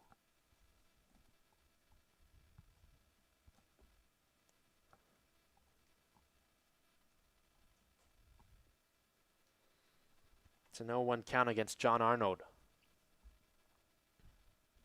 Arnold flew to right his first time up. The redshirt freshman from UMass Boston only played in 9 games, but did hit 500. Pitch flies by Noah Neufeld. And it's a 1-1 count here against John Arnold. Just the second matchup between the Barons and the Riptide this summer so far. Barons won the first one 5-4 on Sunday. First matchup here at Great Park between these two teams, and a swing and a miss for strike 2 from Arnold. Arnold taking a lap around the home plate circle there. I wonder if he thought for a brief second that he might have struck out, because his first 2 steps looked like he was walking towards the dugout before he realized it was still a 1-2 count. 1-2, back foul once again. It's a 1-2 count. So I mentioned in the last inning how the Riptide have an interesting slate coming up. They've got the Barons today. Arroyo Seco comes into town tomorrow. A non-conference matchup with the Marlins on Thursday. And then you got Conejo on Friday and a long road trip to Slow on Saturday as the pitch is called strike 3. It's a strikeout for Grinlinger, his first of the day, and out number 1 of the 5th. Just to wrap up on that, though, you got Slow on Saturday and these very Academy Barons again on Sunday.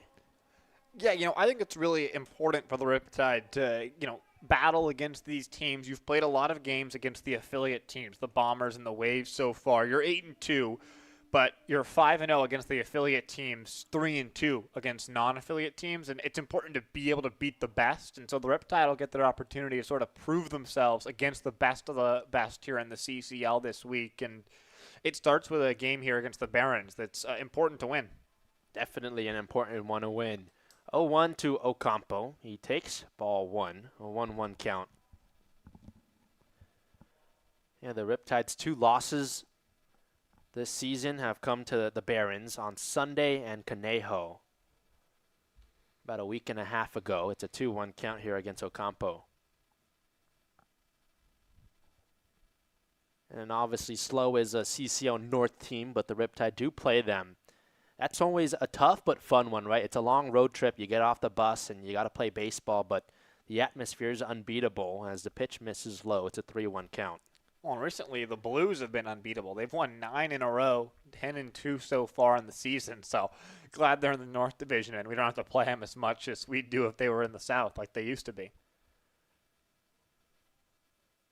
Ocampo fouls it off on the left side. Count is full against him.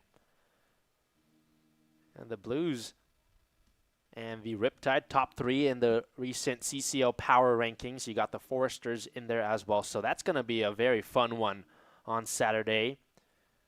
You and I will both be following it from home, but Avi Singh will have us on the radio on Mixler. Fly ball out towards left field. Alex Dolan racing in. Squeezes the glove, makes the catch for out number 2. Yeah, the trip up to Slow, definitely a lot of fun. The atmosphere is great. The environment's pretty cool. But it is 4 hours on a bus each way. So that's a long day. It'll be good for the Riptide. They'll play these Barons on Sunday, then the off day Monday. So you can sort of decompress at least a little bit after that Slow game and just try to round out the week strong here against the Barons. Grounded. Diving from Barth, and he's unable to pick up the baseball. Tough play to make for Barth, and Sawamura's on first safely. Yeah, second infield single of the day for Sawamura. He nubbed one in front of the catcher Neufeld that he couldn't make the play on, and then Barth laid out there, just not able to secure that one either. So able to reach twice, but he was picked off by Tommy McGuire when he was on the bases in the third inning. So we'll see if Grinlinger wants to keep Sawamura close over at first. 6 steals this season for Sawamura. You talk about that pickoff in the third. Elijah Clayton is the batter here. The first pitch he sees is one low and outside for ball one. I think to the theme of the schedule, the Riptide will be happy that they're at home for 5 out of these 6 upcoming games. They were on the road quite a bit last week. So it's good to play at home at Great Park. There goes Sawamura. Pitch is a strike throw to second, sliding in. He's safe. 7th stolen base of the summer for Sawamura. Yeah, we were talking with Reed Montgomery before the game, and he was saying it really felt like they'd been on the road a lot to start the season. Already 5 of the Riptide's 14 road games have been played, so been tested early by making some road trips and got a lot of games at home coming up here. Riptide 3-2 and on the road, but they're 5-0 when playing right here at Great Park. Pitch is a strike. It's a 1-2 count.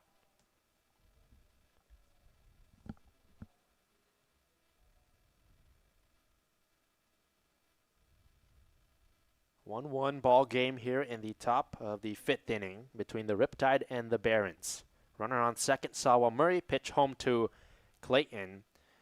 In the air towards left field, Alex Dolan tracks it down for out number 3.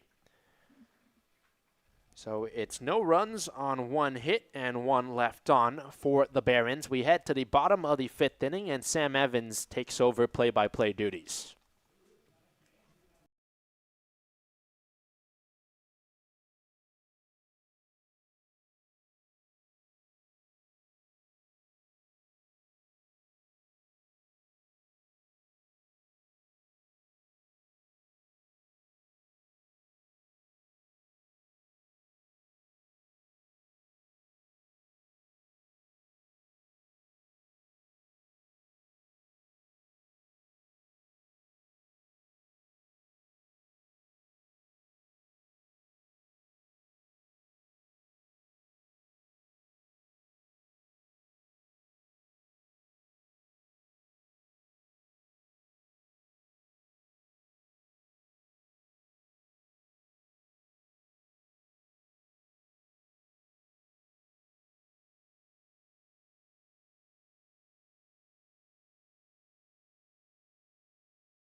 Bottom of the 5th inning here at the Great Park. We're all tied at 1. Sam Evans alongside Aiden Pham here. So the Riptide look to get back to winning ways against the Academy Barons. It's the bottom of Orange County's order. Curry, Neufeld, and Nunez against the new pitcher, Matthew Kraus, the right-hander from El Camino. Had a 6.19 ERA in 16 innings for the Warriors this last season. It's Curry, who doubled in the gap, came around to score. Takes one outside for a ball, 1-0. It's the only run of the game for the Riptide. It's gotten us to this tie game at 1 apiece. The 1-0 from Kraus finds the inside part of the dish, 1-1. Yeah, so Gabriel Lopez, who did a nice job with that start. He's a left-handed pitcher, so now you got a righty in the game in Matthew Kraus. So see how the Riptide lineup approaches this. 1-1.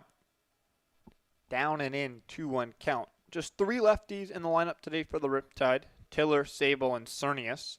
Alex Dolan, the leadoff man, who's up 4th in this inning. So if anyone gets on, he'll come up. He's a switch hitter, so he'll be batting from the left side against Kraus rather than from the right. So the 2-1 misses down and in. So a 3-1 count for Travis Curry. So he looks to start off this 5th inning strongly for the Riptide.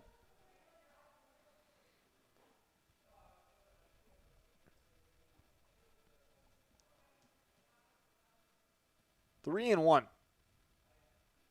In there for a strike. Curry thought it was ball 4, but he'll have to get back into the box here on a full count. Kraus has got a 3-pitch mix, a fastball, a slider, and a changeup. Fastball gets up to about 92. Payoff pitch.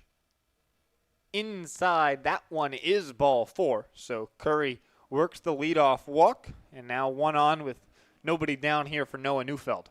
It's just really a nice job from Travis Curry. He's reached for the 2nd time today, the first on that double in the 3rd, and he reached 3rd on the error. And now here in the 5th, he was walked. But, yeah, Travis Curry is not a guy who's going to hit the ball super hard, but he finds a way to get on, and he's done it once again. It's the first walk of the day issued by a Barons pitcher. The starter Lopez did hit a batter, but no walks issued for him. First pitch to Neufeld misses down and away, 1-0. So far this summer, Curry is 1 for 2 on stolen bases, but in his last start against Arroyo Seco, he did steal a bag. So we'll see if he helps the Riptide add on to their CCL leading 33 stolen bases. The 1-0 fouled off by Neufeld, just bounced in front of the plate. So count evens up at 1-1.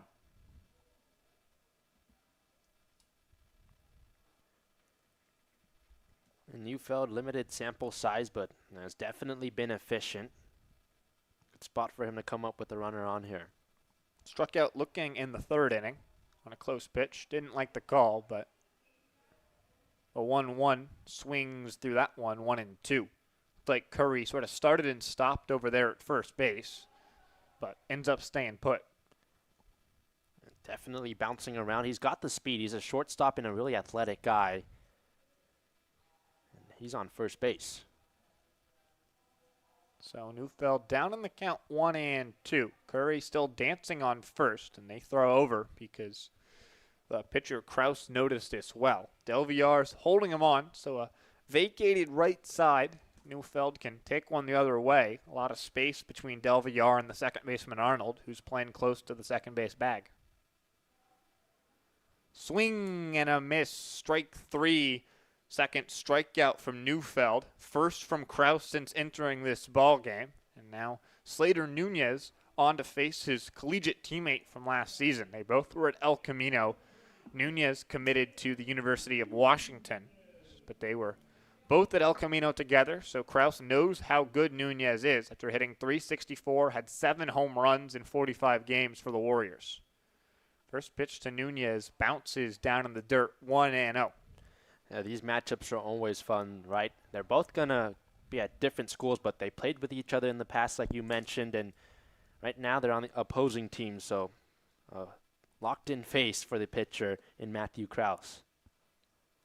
1-0, and another pickoff over, but it looks like it gets away from Del Villar over at first, and that will allow Curry to move up to third base as he is off to the races. The right fielder Lujan has to come in to try and get the ball in. So nice job from Travis Curry, recognizing that it got away from Matthew Kraus, and the error by the pitcher allows the Riptide to put a runner just 90 feet away, and now just 1 out in the inning. Yeah, that's the pickoff attempt there from the pitcher Kraus, and he bounced it, and it trickled all the way along the fence towards the corner. And yeah, like you said, Lujan had to pick it up, and Travis Curry with his speed, he's 90 feet from home. Infield in all the way around for Slater Nunez, who swings through that one. Count evens up at 1-1. Same situation was in the third inning. Curry was on third with one out after a Neufeld strikeout. Slater Nunez singled into right field for an RBI that tied the game at 1. He's now looking to untie the game and give the Riptide the lead. Swings and misses again. A lot of whiffs being generated so far from Krause here in his first inning of work. Yeah, he's looked really good in his first inning of work. Just got the strikeout of Neufeld, and it would be a big one if he can get another one to Slater Nunez here. 1-2. Ground ball towards short, and it gets through Clayton. He was trying to field and throw home to grab Curry, and instead the Riptide take a 2-1 lead, taking advantage of the defensive miscue. We'll see how they score that here at the Great Park, but the most important thing is the run on the board. Orange County takes the lead for the first time today. Slater Nunez drives home Travis Curry for the second time today. Yeah, that's just a simple miscue by Clayton. Was thinking ahead about the throw and just muffed that ground ball. It gets by him, and he was obviously frustrated with himself afterwards. But the Riptide, unfazed, they trail 1-0. They've come back, and they've taken their first lead of the ball game. So now Alex Dolan batting from the left side for the first time. Runner goes. Pitch is a strike. Throw down to second, not in time. So Slater Nunez swipes second base. Riptide 34th stolen base of the summer, extending their lead atop the California Collegiate League, and a runner in scoring position for Alex Dolan. We've seen how aggressive they've been on the base paths all summer long. Slater Nunez shows you why there. The throw was off the mark, and the runner is in scoring position.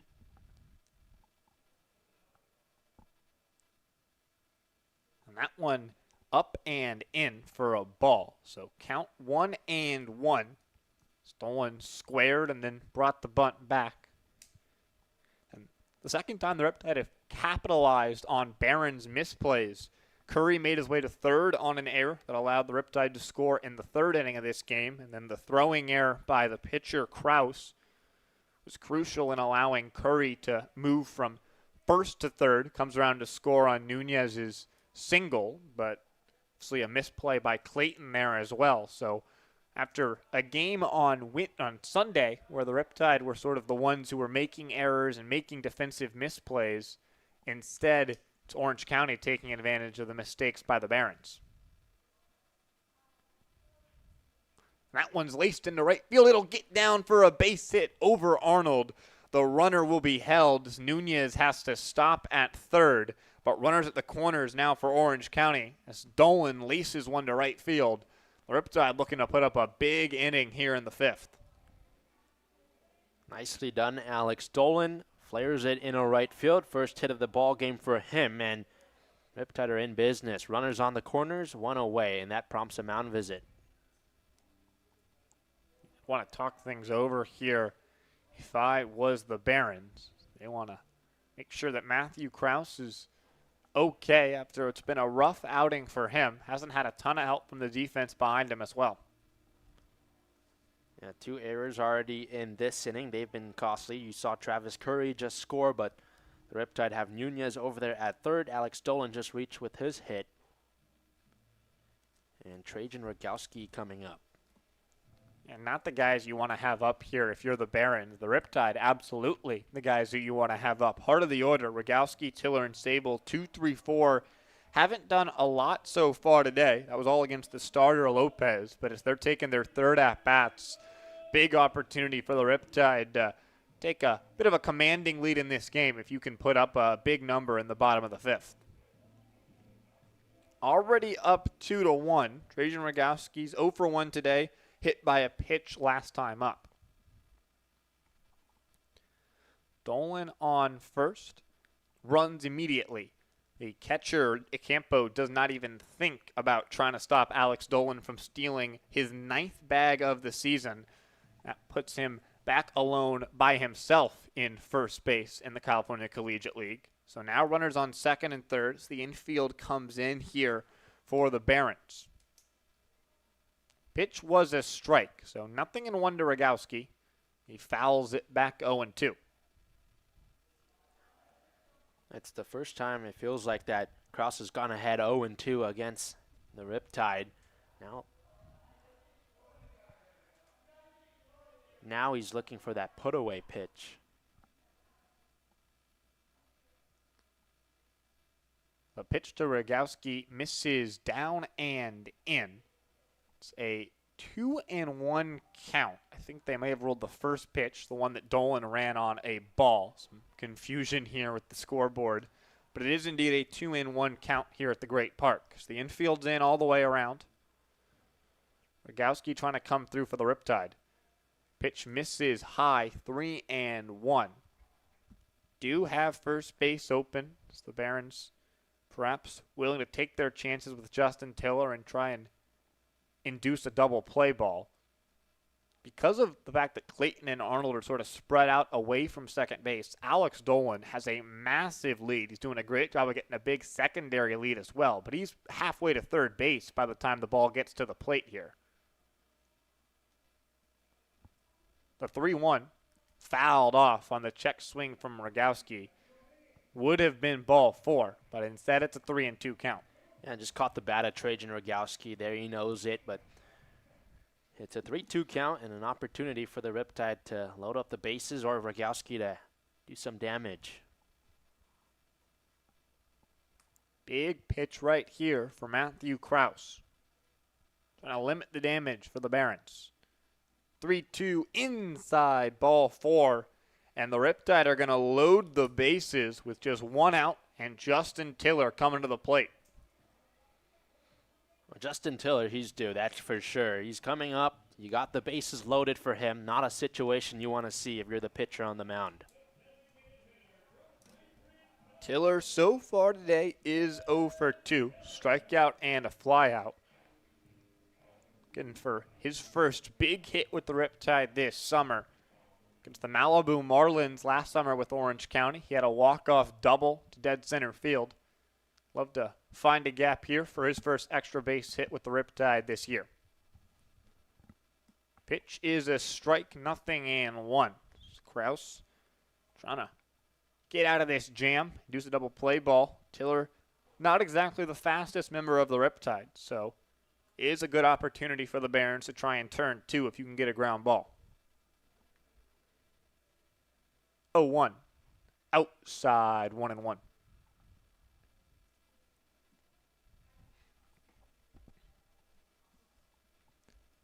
Riptide lead the entire California Collegiate League South Division in walks.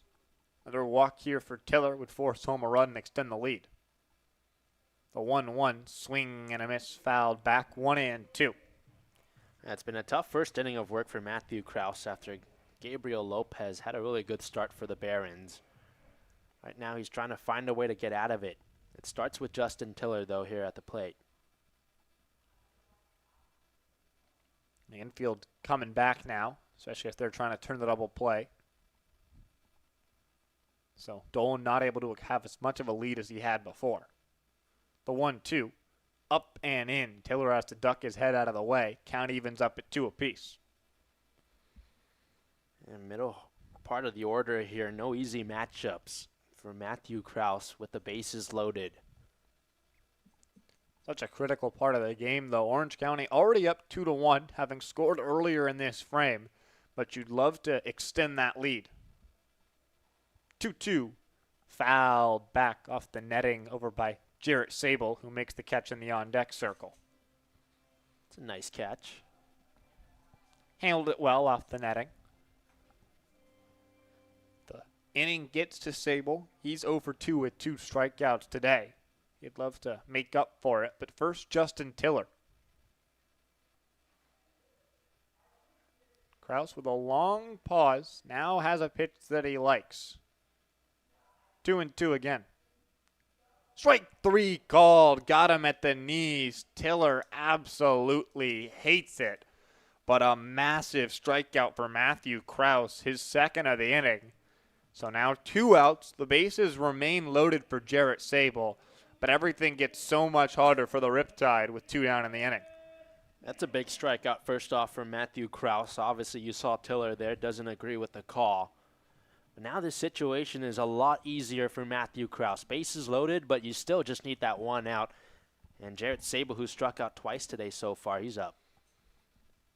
We've got Nunez on third, Dolan on second, Rogowski on first. Ton of speed on the base pass as Sable takes strike one. Much everyone for Orange County who's on base right now can really run, especially Rogowski and Dolan at first and second. Nothing in one. Swing and a miss. 0-2. Sable does have probably the biggest swing of the summer so far for the Riptide. A 3-run home run that turned a 5-3 deficit into a 6-5 lead against the Waves back a couple of weeks ago. But he's down on the count 0-2. See if he goes with the changeup here on Sable. Hit hard, foul down the first base line. So close to an extra base hit that would have scored at least 2 and probably 3. But instead, Sable's got to walk back, pick up his bat, and do it all again. A big break there for Kraus. That was destined for the corner from Jarrett Sable if it stayed fair. And it was so close down that first base line. Keith Gibbs, the first base umpire, with the call.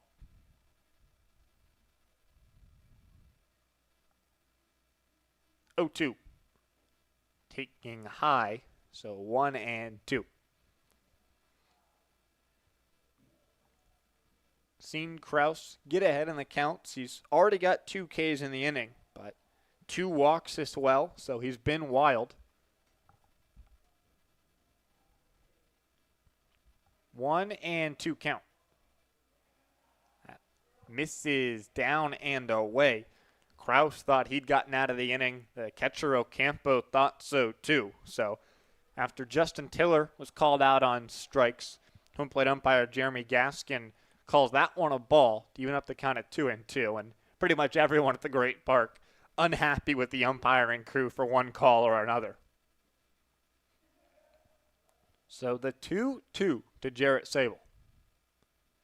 Sable hits one to right field, falling fast. The right fielder dives. It gets past him. Lujan can't make the play. That's going to be 3 runs for the Riptide. Nunez and Dolan have scored. Rogowski comes in. Sable in there safely at third. An RBI. Bases clearing triple. Jarrett Sable coming up huge. Orange County's up 5-1. Well, Jarrett Sable was fired up, and rightfully so. What a hit, and what a job from the right fielder. He sends it in the right field. A good effort from Lujan. Can't get to it. 3 runs come across, and the Riptide have blown this game wide open with a 4-run lead. Lujan recognized that laying out was the risky play. Tried to end the inning with just 1 run scored. Instead, 3 more come in. Connor Barth at the plate now, and he swings and misses for strike 1. But what a moment for Jarrett Sable. There have been 2 swings this season that have driven home 3 runs for the Riptide. Jarrett Sable has both of them. Unbelievable job he's done with the Riptide. The 0-1 to Barth. Chop towards third. Aguirre goes to his knees, gets up and throws to first in time to end the inning. But the Riptide score 4 times. They lead it 5-1. Brandon Weiland will join us when we come back.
back here in the booth alongside Brandon Weiland. Brandon, welcome up.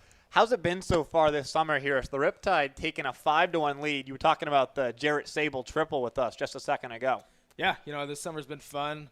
Essentially all these guys, coming together from different schools, different states, just kind of bonding together, get to learn a little bit about each other. Obviously the triple by Sable was huge for us, put us up, up by 4. But yeah, it's fun being around all these guys, get to know them, and some familiar faces. Some of my old Cypress teammates. But yeah, it's been a ton of fun. You got to pitch against this Barons team back on Sunday through a scoreless inning.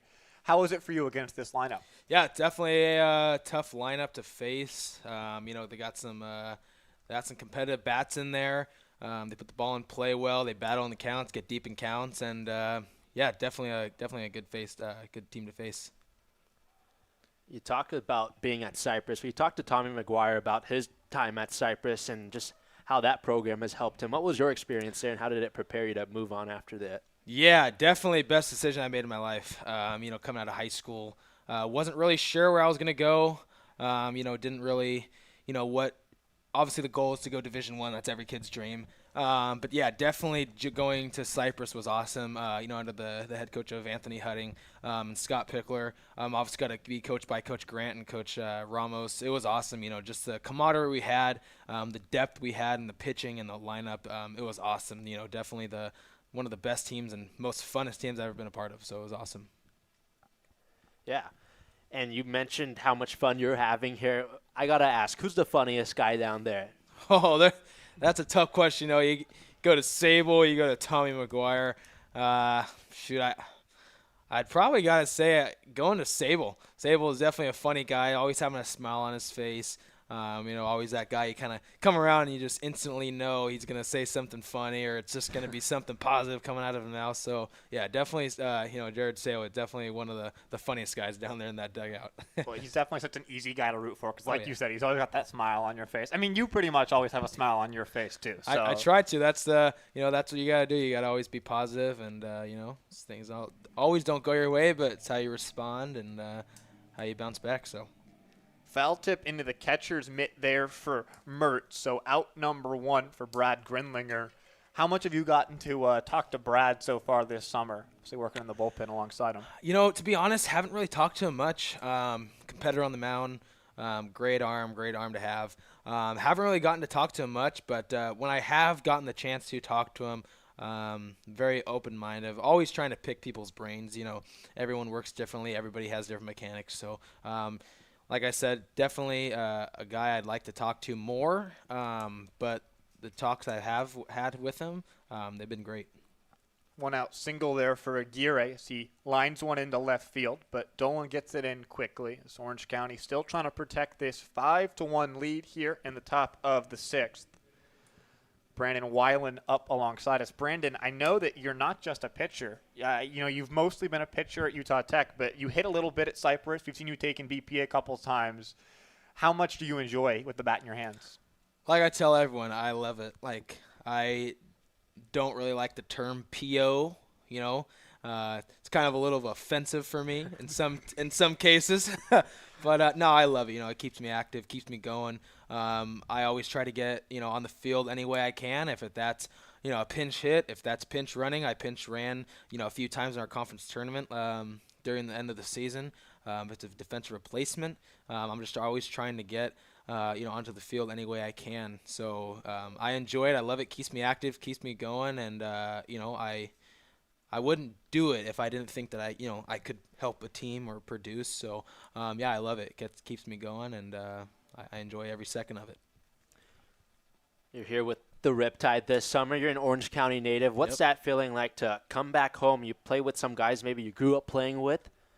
Come on, nice.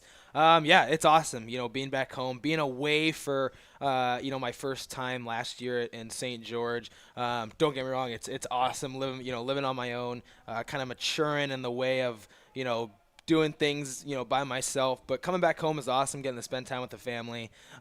It's great. Seeing my friends, being able to kind of just breathe a little bit and kind of have my family back to, help me out a little bit. It's awesome, definitely being back in the swing of things back here in Orange County. It's an awesome place to play as well. So When you had your family at the game on Sunday, right, when you were pitching up Yep. against the Barons, how much of a hand is it for you when they're able to come to games? I'm sure it's a little harder for them when you're up at St. George for them to come to the ballpark and support you. Yeah, I'm looking down at them right now. My grandma, my girlfriend, and one of my best friends. It's awesome. To kind of feel that support. They did a great job actually trying to come up as much as they can up to St. George. But yeah, definitely when I'm back home, they never miss a game. Dad bought season tickets here, so it's awesome just to kind of look in the stands, even when I'm not playing, just to kind of see that support there. It's definitely makes me feel good. So. Do they know you're up here in the booth too? I do. They're probably up there. They're out here listening right now. They might have the YouTube going. Hi, Mom and Dad, love you. So yeah, no, I think they're listening right now. So. I'm sure it's got to be a ton of fun for them to see you pitching and pitching well.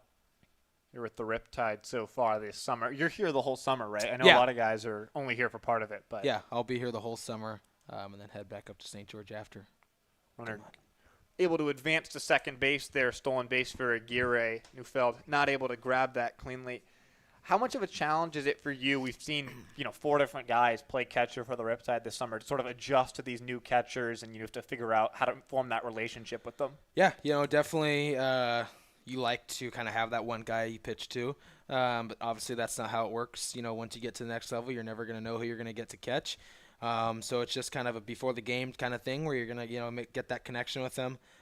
You see during BP, we're out there always talking, kind of getting to get to know each other. We see new faces almost every day. So yeah, just to kind of connect before the game in the bullpen. It's definitely kind of that's what we'd like to do to get that connection.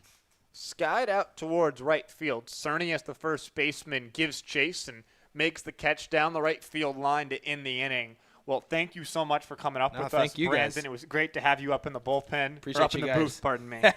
Getting you out of the bullpen. Orange County's up 5-1. Thanks for Brendan Weiland for joining us. Appreciate you guys.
Orange County's up 5-1 here in the bottom of the 6th inning from the Great Park.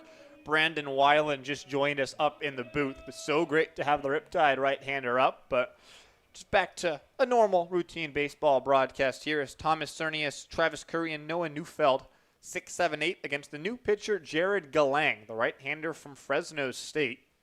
First pitch bounces in the dirt 1-0. Galang did not play much for the Bulldogs. He only appeared in one game, and it did not go well. 2/3 of an inning, an ERA of 40.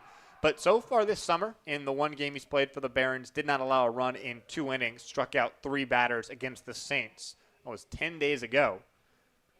Fouled back and out of play, so 1-1 now for Cernius. Yeah, that's the beauty of summer ball, right? You see guys who maybe didn't have the season they wanted to with their respective schools this past year, but they work throughout the summer and get better along the process, and that's exactly what Galang's trying to do with the Barons. The 1-1 in there for a strike, 1-2.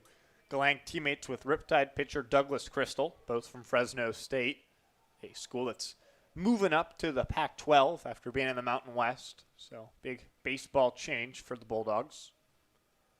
The 1-2 slapped foul and out of play, so we'll stay here as Cernius, who's grounded out to first and to third, his 2 times up, tries to get aboard for the first time today to begin this bottom of the 6th inning. He's been kept quiet by the Barons after a really good week, so see if Thomas Cernius can get on here. Galang wants to get his signs again, so it means Cernius will step out and back in. The 1-2. Swing and a miss. Cernius strikes out.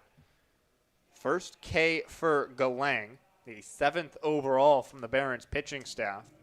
Been able to get some strikeouts from the Riptide hitters, but that 4-run 5th inning, including the 3-run triple from Jarrett Sable, has powered Orange County to this 5-1 lead. Yeah, some miscues for the Barons. The Riptide take advantage, and we've seen multiple times this summer where Orange County falls behind, but they're unfazed. They come back, and now they're up by 4. That pitch is a strike, 0-1 to Travis Curry, who's been great so far today. He's already scored 2 runs with his 2 plate appearances, a double and a walk. He's caused havoc on the base path with his speed as well. 0-1. Slapped foul and out of play, 0-2. We've seen these pitchers for the Barons do a really nice job of getting ahead in the count 0-2, especially against Travis Curry, but he's done a really nice job when down in the count, battling, and he's reached both times. Gonna have to fight out of this 0-2 count, and he swings and looks like he may have gotten a piece of that one. Stays alive on the foul tip. Ocampo not able to squeeze it, so still 0-2. Close shave there for Curry, but does stay alive.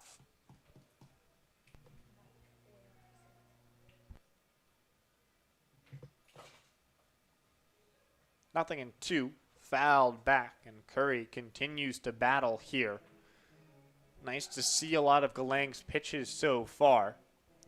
We have a score update from elsewhere where the Philippines baseball group, who has not won a game all year, they had been leading 6-1 over Arroyo Seco. The Saints have rallied back to take an 11-8 lead.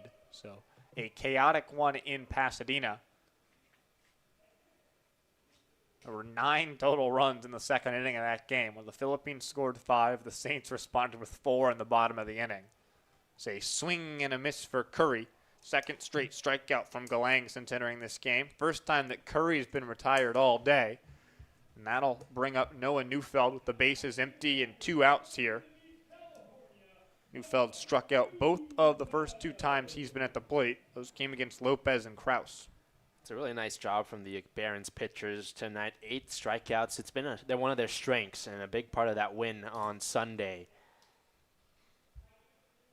Neufeld goes around on the first pitch. He sees 0-1. Tried to hold up, but he went a long way around for strike 1. Another score update. The Foresters win 3-2 against Conejo up in Ventura College. As the 0-1 skips in, 1-1 count to Noah Neufeld. It's a big game between 2 powerhouses. Pretty much the Foresters, the Oaks, alongside the Riptide have been the 3 best teams in the CCL South for all of last season and this season as well. So big for the Riptide that the Oaks lose ground. So you're trying to make sure you position yourself well to be atop the South when the Foresters leave. That's the 1-1, finds the bottom of the zone, 1-2 to Neufeld. But the Riptide would love to extend their space ahead of the Oaks, put them in a good position. It's a 1-2 count here to Noah Neufeld. So the right-hander Galang kicks and deals, popped foul and out of play. So we'll stay here on 1-2. It feels like the Barons have taken the approach of we're going to throw strikes and we really want to limit walks. So far, just 2 walks for Riptide hitters. They both came an inning ago against Matthew Krause, and they both came around to score. So when the Barons have been able to limit the free pass, they've been successful in this game. That's the 1-2 misses down and away. So a 2-2 count to Noah Neufeld. They really have, Sam. Yeah, you said 2 walks, just 5 issued on Sunday. Really nice job to limit the free passes and pound the strike zone. And this is a Riptide team that has the most walks in the California Collegiate League South Division. So they do a great job of generating the free pass. As Neufeld fouls one off down the right field line. A little bit closer to being in play, but still foul. Yeah, we've seen a lot of patient, disciplined at-bats from the Riptide this summer. Barron's pitching staff has done a nice job, and here we are in a 5-1 ball game. So 2-2 to Neufeld, trying to extend the bottom of the 6th inning. Swing and a miss. Galang strikes out the side. The Orange County Riptide still, pardon me, that looked like it was pretty clearly strike 3. The entire Barons team have left the field, but we're still here. I'm not sure exactly what Jeremy Gaskin, the home plate umpire, called there. Didn't look like he called a foul tip or anything, did it? No, I wrote down K on my scorebook already. I'm not sure what happened there. Pretty much the entire Barons team has taken at least 10 steps to the dugout, but it's a 2-2 to Neufeld, who gets hit up and in, and he'll reach first base.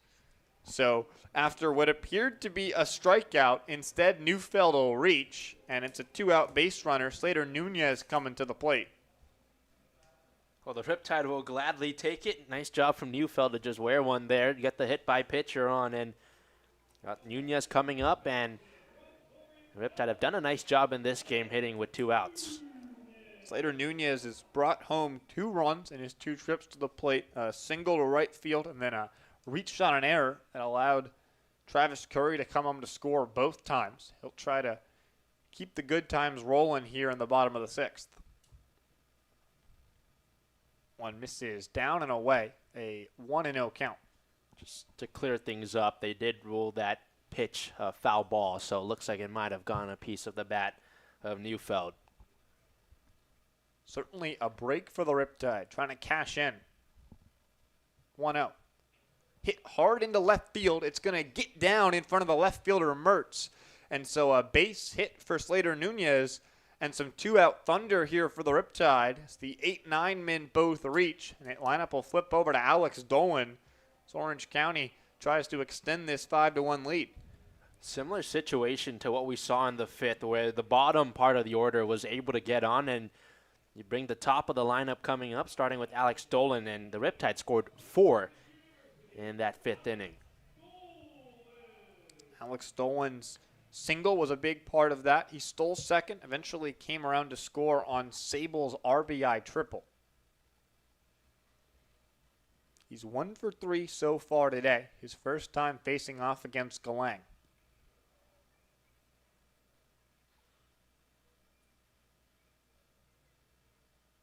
First pitch to Dolan. Misses or finds the bottom of the strike zone, 0-1. It's been an interesting zone so far today from Jeremy Gaskin behind the dish.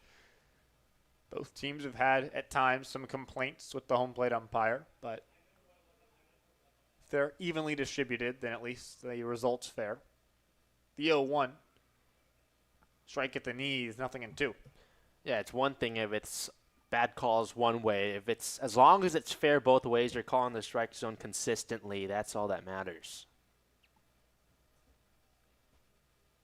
So a 0-2 count to Alex Dolan, but the Riptide hitters have been behind in the count all day today, and that hasn't been a problem for them so far. Dolan takes one down, so a 1-2 count. You talk about free passes. It wasn't a walk, but it was a hit by pitch to Neufeld that allowed him to get on, and now the Riptide have a chance to add on to their lead here. How potent this Barons offense is. Definitely important to extend the lead whenever you can. 1-2, chop towards first. Fielded on a couple of hops from Del Villar, who flips to first underhand to the pitcher Galang covering. So after Neufeld and Nunez reach, Galang does get out of the inning after all. It's still 5-1 Riptide as we're 2/3 of the way through this ballgame.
Top of the 7th here at the Great Park in Irvine. Dylan Orr into the ballgame for the Riptide. The right-hander from Grand Canyon University is in the transfer portal now.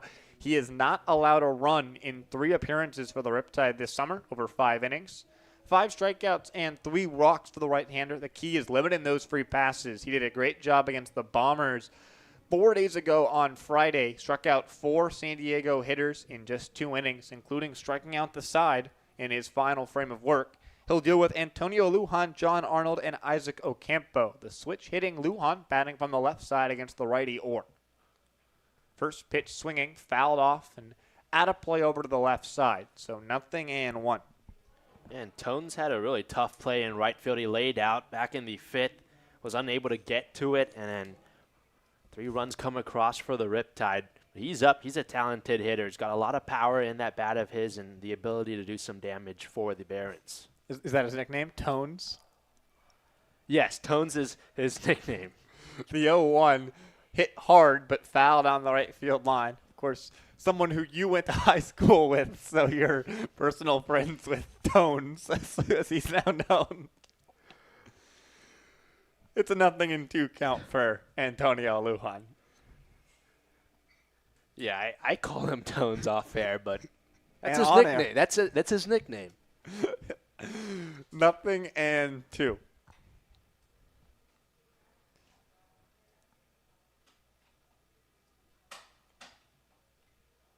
They'll check towards third, but third base umpire Michael Miltimore says that Lujan did not offer at the pitch, so it's a 1-2 count. The final line for Brad Grenlinger, 2 innings, 2 hits, no runs, no walks, 2 strikeouts. If the Riptide can hold on to this 5-1 advantage, he'll be in line for the win. So a nice job for the Riptide right-hander out of the bullpen. 1-2. Popped up foul over on the left side and out of play. So still 1-2. Feels like both teams have just done a great job of battling. Pitching staffs have been pounding the zone all day long, and a lot of foul balls, long counts so far here tonight at the Great Park. Certainly has been a really good game on both sides. Riptide obviously in front 5-4, but the Barons have shown that they are never out of a ball game. 1-2. Swing and a miss. Tone spins around after striking out. First K for Dylan Orr since coming into this game. It's now 4 straight strikeouts for Orr across his last 2 outings. So nice job for the first out here of the top of the 7th inning. John Arnold coming to the plate. He struck out looking his last time up against Grinlinger. He's 0 for 2 so far today. A good battle there between Dylan Orr and Antonio Lujan, who strikes out for the first time today. That one runs inside, but Arnold not touched by that baseball, so it's a 1-0 count. You talk about the goal here for Dylan Orr is if he can limit the walks, that's a lot of success for him. He's done an excellent job with the Riptide at looking for another good outing here. Especially with a 4-run lead. You know, trust the defense behind you to make plays. The way you get those big innings for the Barons is Arnold waves through that one. So a 1-1 count. There's some barking coming out of the Barons dugout. Home plate umpire Jeremy Gaskin making some gestures and some words said to the Academy dugout. But it's a 1-1 count here. And Orr yanks one that flies to the backstop. So it's a 2-1 count now. But for Dylan Orr, you know, you're just pitching with a big lead right now. The way you give up those big innings, the crooked numbers, is by putting men on base and walks. And so if you can limit that, that's how good things can usually work out for you on the mound. Orr misses inside, so a 3-1 count as we're talking about struggling with control or having a little bit of trouble here against Arnold. And to that point, the Riptide have done a nice job limiting the walks and the free passes this summer, but interesting count here, 3-1 for Dylan Orr to navigate. Swing and a miss. Arnold trying to do damage in an advantage count, and instead it'll be a full count after that swing and a miss. Arnold trying to reach base for the first time today. Swing and a miss. Orr with a second strikeout battles back to get Arnold.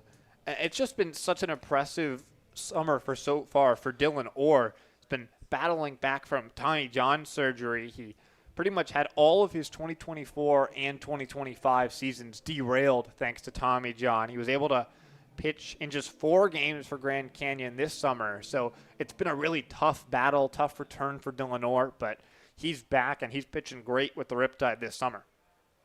He certainly has looked good. He's pitching with a lot of confidence, Dylan Orr. So that one is popped up by Ocampo. The first baseman, Cernius, moves into foul ground and makes the catch to end the inning.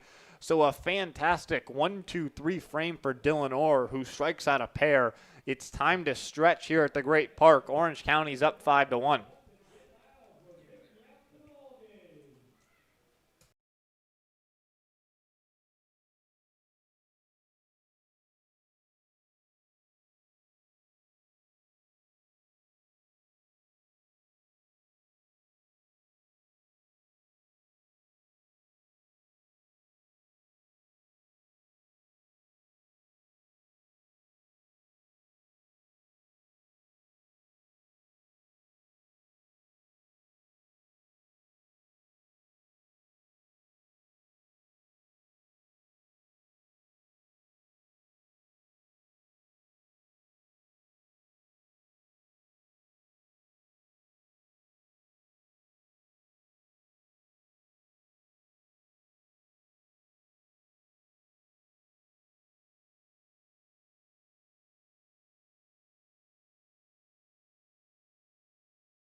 Bottom of the 7th, Orange County is up 5-1. They're trying to add on here, and they've got the heart of the order. Rogowski, Tiller, and Sable coming up. 2, 3, 4. Jarrett Sable in the hole for the Riptide, but his 3-run triple, not the difference in this game, but it was a critical 3 insurance runs for the Riptide. Yeah, definitely was some important runs for the Riptide. A chance to just add on here, right? It's a 4-run lead, but you want to extend the lead by as much as possible because of how talented this Barons lineup can be. Jared Galang's out there for a second inning of work.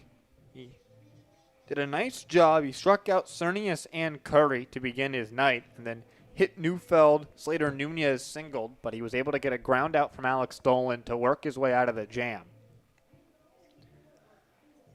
Just 6 hits so far in this game for the Riptide, but they've been timely, and they lead this game 5-1. So the first pitch to Rogowski, inside half for a strike, 0-1. Rogowski came off the bench with a single against the Barons back on Sunday. He's quickly behind 0-2 after a couple of fastballs thrown for strikes by Galang.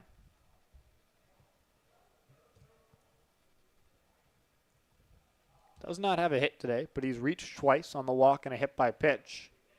He takes ball 1 down and away. 1-2 count. Some good at-bats by Rogowski today.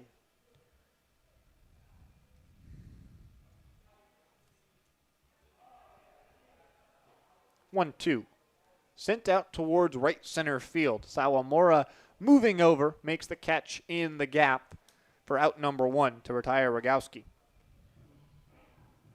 Yeah, really nice work there from Sawam Murray to make the out in center field.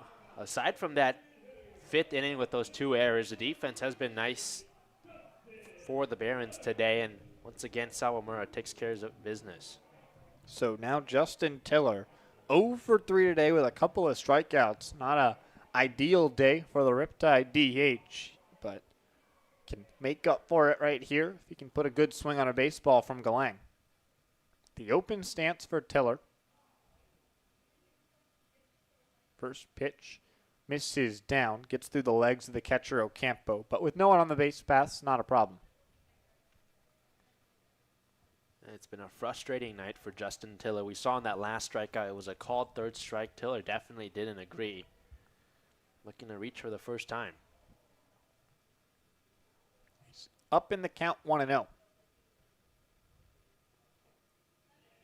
2-0 now as that one misses outside. The Riptide trying to get back to winning ways. Just the 2 losses all summer, 8-2, but one of them came on Sunday against this Barons team. It's the 2-0 misses down as well. So a 3-0 count for Justin Tiller. Going to reach base for the first time today.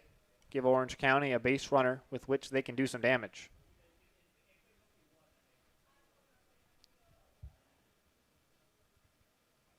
Down and in, ball 4. So a 4-pitch walk to Justin Tiller brings up Jarrett Sable, who, at least so far, is certainly the player of the game for the Riptide. Yeah, huge hit in the 5th. Triple, it drove in 3 runs. He's coming up.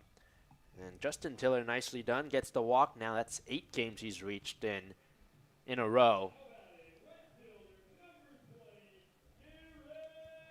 Well, you always want to be on the base paths because good things happen when you're on base, especially here in the CCL. You know, you see a lot of sloppy defense at times. There's only 2 errors on the board, but there have been a couple more questionable plays from the academy so far in this game. And the Riptide have played clean baseball so far. That's strike 1 to Sable, makes it 0-1, the count. We talked about that in the open here. The key for the Riptide, if they play good, clean, fundamental baseball, they're going to win a lot of their games this summer. And that's been what they've been doing all year. So it's good to see them return to their normal, clean defense. It's the 0-1 finds the outside half. Sable doesn't like it, but it's 0-2. Yeah, as much as we praise the pitching staff for how well they've done, we've also got to give their flowers to the defense because it's certainly helped their pitchers out a ton. We've seen some really nice plays all around from multiple contributors. 0-2 outside, 1-2. Tiller got a big secondary lead, and the catcher Ocampo thought about going back towards first, but it'll be tough with the left-handed Sable sort of screening the catcher Ocampo a little bit. 1-2. Swing and a miss. Third strikeout of the day for Sable. So he's wearing the sombrero, but given that he's got driven home 3 of the 5 Riptide runs, I'm sure Coach Brian Evans won't mind too much. As Connor Barth comes to the plate with Justin Tiller on first and 2 outs here in the bottom of the 7th. Big swing and a miss there from Jarrett Sable. You mentioned the strikeouts. That's the 9th of the day for the Barons pitchers, and up comes Connor Barth. Third for Galang, and 1 2/3 innings so far for the right-hander. The first pitch to Barth up and in, sends him shooting his hands out of the way. 1-0 count.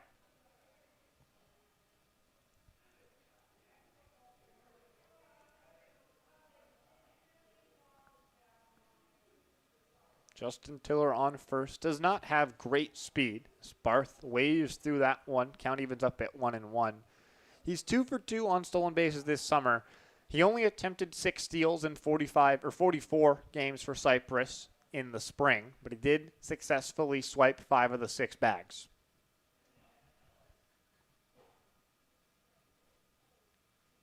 Tiller runs.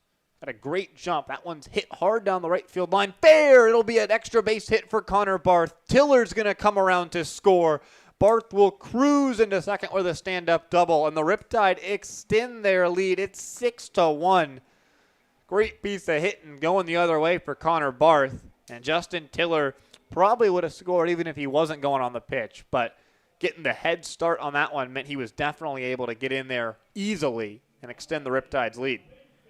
Now, what a hit by Connor Barth. Just shoots it in the corner there, way out of the reach of Lujan, and from first all the way around to score Justin Tiller. That's just great piece of hitting from Connor Barth. 2 out hitting has been crucial for the Riptide. 4 of their 6 runs have come with 2 outs.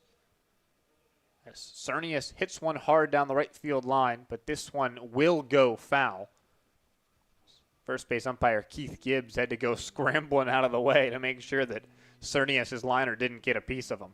That's a scary sight, I tell you what, Sam. You're the first base umpire, you look up, you got a line drive coming right to you. Well, especially a line drive off the bat of Thomas Cernius. I mean, he hits them pretty hard. I would have my head on a swivel when he's at the plate. But Barth on second after his RBI double. 0-1 to Cernius. Ground ball towards second. Arnold moves to his left, throws high, and it brings the first baseman Del Villar off the bag. So Cernius will reach on the throwing error from Arnold. Barth goes to third, and more defensive miscues for the Barons. Yeah, what looked like it was going to be a routine 4-3 ground out is a clean scoop, but Arnold just sailed it high of Del Villar. And miscues, we talked about them. It's plagued the Barons tonight. Now Travis Curry, been aboard twice for the Riptide. He's done the scoring. He's scored twice. He's led off the 3rd and 5th innings by reaching base. Now trying to drive home some runs here for Orange County. Runner goes. Pitch is a ball up and in, and Cernius steals second without a throw. So 2 in scoring position for the Riptide. And I love the aggressiveness, especially with runners at the corners that we've seen from Brian Evans. Give yourself 2 in scoring position. Now a single from Curry likely scores 2. 1-0. Fouled straight back into the netting. Pretty much right towards the broadcast booth here behind home plate at the Great Park. Well, this is the guy you also won up for the Riptide, Travis Curry. He's had himself a really good night. Had that big double and advanced on the error in the 3rd. A chance here for the Riptide to stretch out that lead. 1-1 to Curry. Swing and a miss. 1-2. Cernius on second after reaching on the error. Barth on third. His RBI double just a couple of moments ago extended Orange County's lead to 6-1. After the Barons scored in the top of the second, the Riptide have held the Academy scoreless for 5 straight innings. So that one's hit sharply towards center field. Sawamura takes a couple of steps back, camps under it to make the catch. So the throwing error from Arnold does not prove to be costly, but the Riptide do extend their lead. It's 6-1 as we're going to the 8th inning here in Irvine.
Top of the 8th. Orange County's in cruise control. They're up 6-1. Dylan Orr is out for his 2nd straight inning after working a splendid 7th where he struck out 2 and got a pop-up. He'll deal with Sawamura, the 9-man in this Barons lineup, and then Elijah Clayton and Chip Mertz. So Orange County looks to protect this 5-run lead. Eiji Sawamura from Kiyosei, Japan, he actually has the exact same name as Japanese player Eiji Sawamura, that's the equivalent of the Cy Young in Japanese baseball. That's the first pitch from Orr, in there for a strike, 0-1. Eiji Sawamura from the 1930s was an ace in Japan. He had a 1.74 ERA over more than 700 innings in the Japanese leagues. So the 0-1 misses inside for a ball, 1-1. Eiji Sawamura, of course, the Japanese one from the 1930s, was killed during World War II, but he threw 3 no-hitters in his career, which was cut short due to the war. The 1-1 in there for a strike, 1-2. Is this Eiji Sawamura, who's immigrated to the United States, playing college baseball most recently at Eastern New Mexico. But he's a great average hitter. Hit 360 there for the Greyhounds. He hit 374 at Odessa College as a sophomore. The 1-2 misses up and away, so a 2-2 count. So you mentioned the name. That means he must have been destined to play baseball, right? Certainly works out that way for Eiji Sawamura. 2-2. That one sharply hit, but twist foul in front of the third base bag. So still 2-2. One of the more interesting things about the Sawamura Award is that unlike the Cy Young, which is awarded every year here in the major leagues, if they do not believe that a player has been worthy of the Sawamura, there hasn't been a good enough pitcher to earn it, then it will not be awarded. So occasionally you'll see years where no pitcher wins the award because no one was good enough. As Sawamura waves through that one, 3rd strikeout for Dylan Orr in just an inning and a 3rd so far. He'll deal with the top of this Barons lineup now as Elijah Clayton, who's 0 for 3 today, comes to the plate. Dylan Orr's looked really impressive tonight, Sam. 3rd strikeout. He sent them down 1-2-3 in his first inning of work, and just really cool to see a guy who has such a good personality out there, and you see the success he's having. So it's a tough guy to not root for. Oh, yeah, he's a great guy. I was talking with him before the game, who's actually messing around with a cut fastball because he wants something that can move away from these right-handed hitters as he misses the zone. So a 1-0 count to Clayton. Something that can move away from these right-handed hitters, but without having it to be a real off-speed pitch like his slurve, which sort of cuts away. So he's got his changeup, which can move into righties. So that one lands in the strike zone, 1-1. Obviously, his four-seam fastball, he's trying to add a cutter to his game. So he was sort of messing around, playing catch in the outfield, and asking guys, hey, is this moving? Where is this going? And trying to figure it out. So it was interesting to talk with him about what he's looking for in terms of spin. That's the 1-1 misses up and in. 2-1 count. He talked about really wanting a lot of gyro spin on his pitch. That'll help with the movement and making sure that it gets that horizontal movement from a cutter without losing the velocity. So the 2-1 fastball finds the strike zone, 2-2. I was also talking to him. He knew that we were going to bring a pitcher up. He was like, hey, after I'm done pitching, can I come up? So we got it. We got to get Dylan Orr in the booth one of these days. Maybe tomorrow Dylan Orr comes up to the booth. 2-2. Swing and a miss. At this point, how can we not bring Dylan Orr up? 4 strikeouts already. Isaac Ocampos foul pop-up, the only player for the Barons to even get some bat on the ball against Orr, and even that ball wasn't in play. So it has just been spectacular from the right-hander so far. Yeah, he's mowing them down. Dylan Orr is, I think, you strike out now 4, you earn a trip up to the press box. Absolutely. Chopped up the mound towards the second baseman, Barth. Fields and throws to first. 2 straight 1-2-3 innings for Dylan Orr. The best he's looked as a member of the Riptide so far. Orange County's up 6-1, so we're going to the bottom of the 8th.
Bottom of the 8th inning here in Irvine. Orange County is leading 6-1. The new pitcher into the game for the Barons, Van Playman.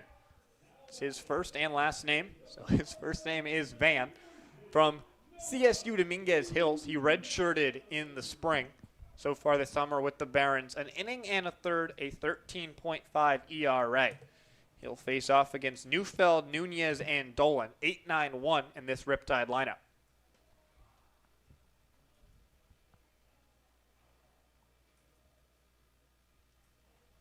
First pitch from Playman. This is down and in, 1-0. Yeah, walks were a big issue for Playman this past year at Cal State Dominguez Hills. Saw Noah Neufeld, who was hit by a pitch in the 6th. Here he is against Playman. 1-0. Chop towards third. It'll twist foul in front of Aguirre.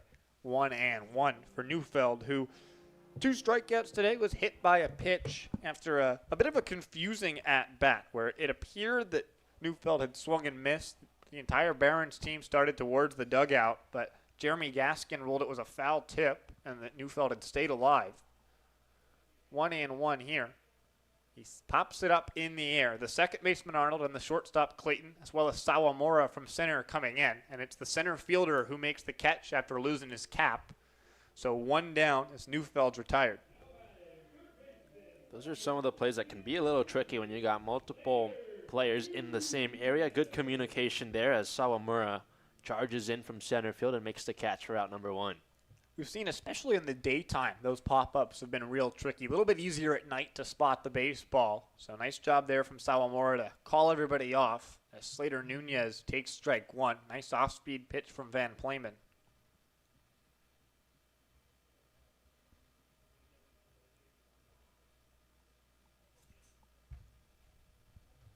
Oh and 1. That one's popped up, fouling out of play, 0-2. The Arroyo Seco Saints have held on to win against the Philippines baseball group 13-12. So first win in 4 games for the Saints. They, in that losing streak, the Philippines fall to 0-5 on the summer here in the CCL. 0-2. Swing and a miss. Nunez waves through that one from Van Playman. And 2 quick outs here against the bottom of the Riptide lineup. Now Alex Dolan coming to the plate for Orange County. That's the 10th strikeout of the night for the Barons. Just to wrap up on that Arroyo Seco game, it was a comeback effort. 3 runs in the top of the 9th from the Philippines. They fall just short. Man, we've seen a lot of high-scoring games up in Pasadena this summer. Riptide won there 16-2 on Saturday. Arroyo Seco will be coming down here to Orange County to take on the Riptide tomorrow at 7 p.m. First time the Saints have visited the Great Park since Arroyo Seco beat Orange County to end the Riptide season last year in the CCL South wild card game. 1-0 from Dolan, grounded towards third. Aguirre throws and gets some just in time to grab the speedy Dolan. So a 1-2-3 inning from Van Playman going to the 9th. But first, we'll have a word from our sponsors. The California Collegiate League's biggest event of the summer is coming to Reno, Nevada on Saturday, July 4th. The 2026 CCL All-Star Game will bring together the league's top players and future professional prospects at Greater Nevada Field, home of the Reno Aces. Following the game, fans will enjoy a spectacular fireworks show as part of the America 250 celebration. To purchase tickets and learn more, visit calsummerball.com. It's the top of the 9th coming up next.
It's closing time here in Irvine. Sammy Petricelli so far thrown 2 scoreless innings for the Riptide. He's on to try and finish off the Barons. Non-save situation for Petricelli, who's worked the 9th inning in both outings. So he's sort of turning into that closing role for Orange County. He'll face off against David Aguirre, who he throws ball 1-2 down in the dirt 1-0. Then Jason Del Villar and Nigel Buckley. 3 righties for the Barons coming up here, unless there's any pinch hitters, which it appears there may be on deck as Bryce Morrison, the right-hander, comes out. It's a 1-1 count now as Petricelli finds the strike zone.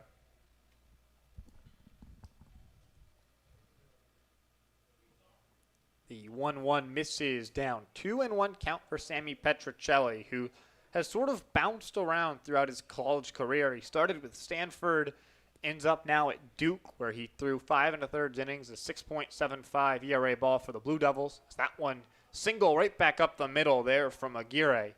So the leadoff man for the Barons reaches here in the top of the 9th.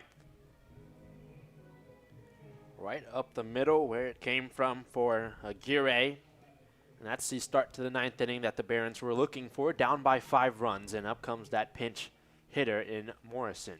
So Bryce Morrison from Gare High School. He's committed to USC, so he'll be a Trojan in the fall. He's only appeared in 2 games so far this summer with the Barons. He's 0 for 6, still looking for his first hit in the CCL. That one bounces in the dirt, gets away from the catcher Neufeld. It's going to allow Aguirre to move up into scoring position on the wild pitch. I've seen a couple pitches fly by Neufeld today. Aguirre takes advantage of that one. He's on a second. Morrison, really talented, recent high school graduate here. He's going to be playing with the Trojans next year. Morrison can play first base.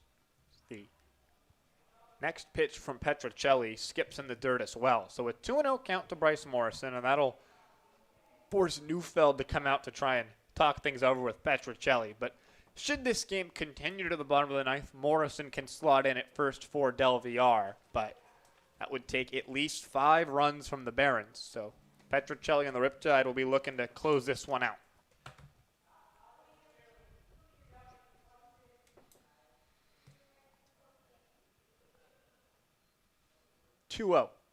Outside for ball 3. And Sammy Petricelli's just walked 1 batter in his 2 innings so far this summer, but quickly behind 3-0 to Bryce Morrison.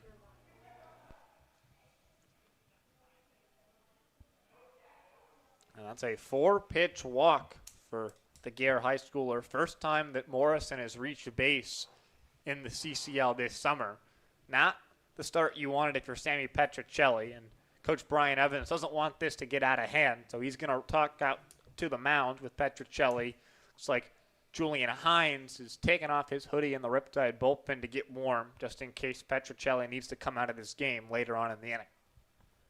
And good for Brian Evans to get out there, talk things over with his pitcher. Try to help him calm down here. It's the start that the Barons wanted here in the 9th, trying to find 5 runs to tie it up. They got the single from Aguirre. Morrison pinch hits. He draws the walk, and up comes Nigel Buckley, with Petricelli looking to settle down here. And we've seen crazy things in the CCL. Back on Friday, this Barons team against the Arroyo Seco Saints was down 5 runs going into the 9th inning. They scored 7 runs in the top half of that inning, came back and won that game 12-10. They trail by 5 at the moment.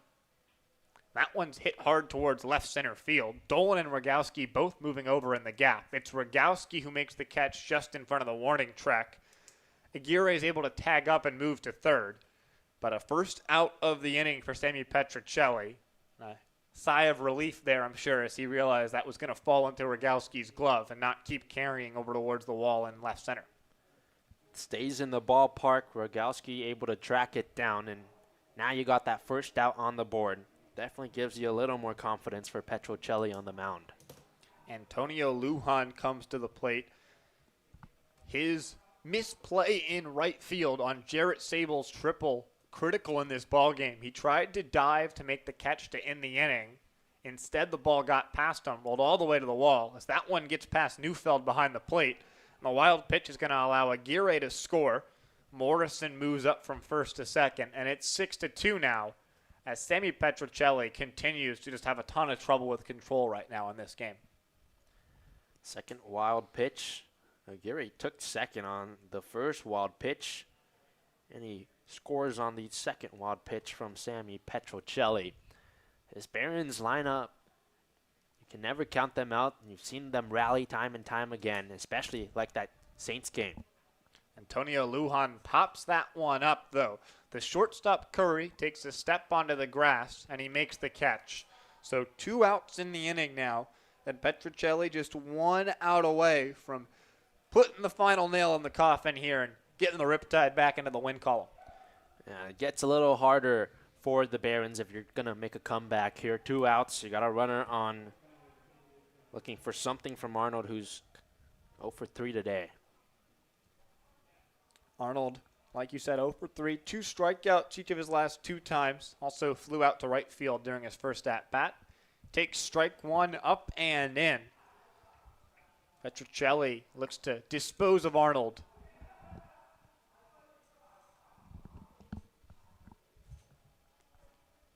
Nothing and 1. Swing and a miss, 0-2. Petrocelli keeping an eye on Morrison over there at second base. But that run, not all that significant in this game at the moment. 1 strike away here. Fouled off by Arnold. And credit to this Lake Forest Little League. A lot of times, we have Little Leagues here at the ballpark. They get out of the game, it's either young kids, so it's understandable that they get out of here. Still a lot of Little Leaguers hanging by the Riptide dugout, trying to see if Orange County can finish this one out. So we're close to 10 p.m. here in Irvine, so getting to stay up past their bedtimes. Sure, that's enjoyable for them. That's the best part about summer, right? I mean, I'm up past my bedtime right now. So. 0-2. Just misses high. 1 and 2. It's been a nice job by Petrocelli to settle down here. He's got those 2 outs, and he's 1 pitch away from ending this ball game. 1 and 2. Inside. So the count evens up at 2 and 2. Isaac Ocampo's out on deck, the catcher for the Barons. He's 0 for 3 today, should the game get to him. 2-2. Chop towards third. Nunez charges, throws on the run, in time, and the Riptide win it 6-2. They were down 1-0, but they battled back. Jarrett Sable drove in 3 on an RBI triple, and they were able to cruise from there to victory thanks to some strong work from their bullpen. Andrew Harbour, Brad Grinlinger, Dylan Orr, and Sammy Petrocelli combined for 6 shutout innings behind Tommy McGuire. And the Riptide get back into the winning ways. They are 9-2 so far this summer, and they are just cruising along. Aiden, any takeaways, player of the games you want to throw out there? It's got to be Jarrett Sable for player of the game. No hit was bigger than that one from him in the 5th inning. And not only was it the hit to give them those runs, it really gave the Riptide a spark. All momentum was on their side. It lit a fire in the dugout for them to finish the game. The Riptide win 6-2, a game where they trailed in. It's their 5th game in which they've trailed in that they've come back to win in. And it's a big momentum for the Riptide as they can head into that game against Arroyo Seco tomorrow with a win here against a team that beat them recently. Yeah, they avenged their loss from Sunday. The Saints, who the Riptide blew out 16-2 on Saturday, are coming to the Great Park as Orange County looks to keep the good times rolling here. Already 9 wins in this young summer, keeping pace with the Santa Barbara Foresters atop the CCL South Division. For Aiden Pham, I am Sam Evans. Thank you so much for listening here on Hawaiian Night at the Great Park. Riptide win it 6-2. Good night.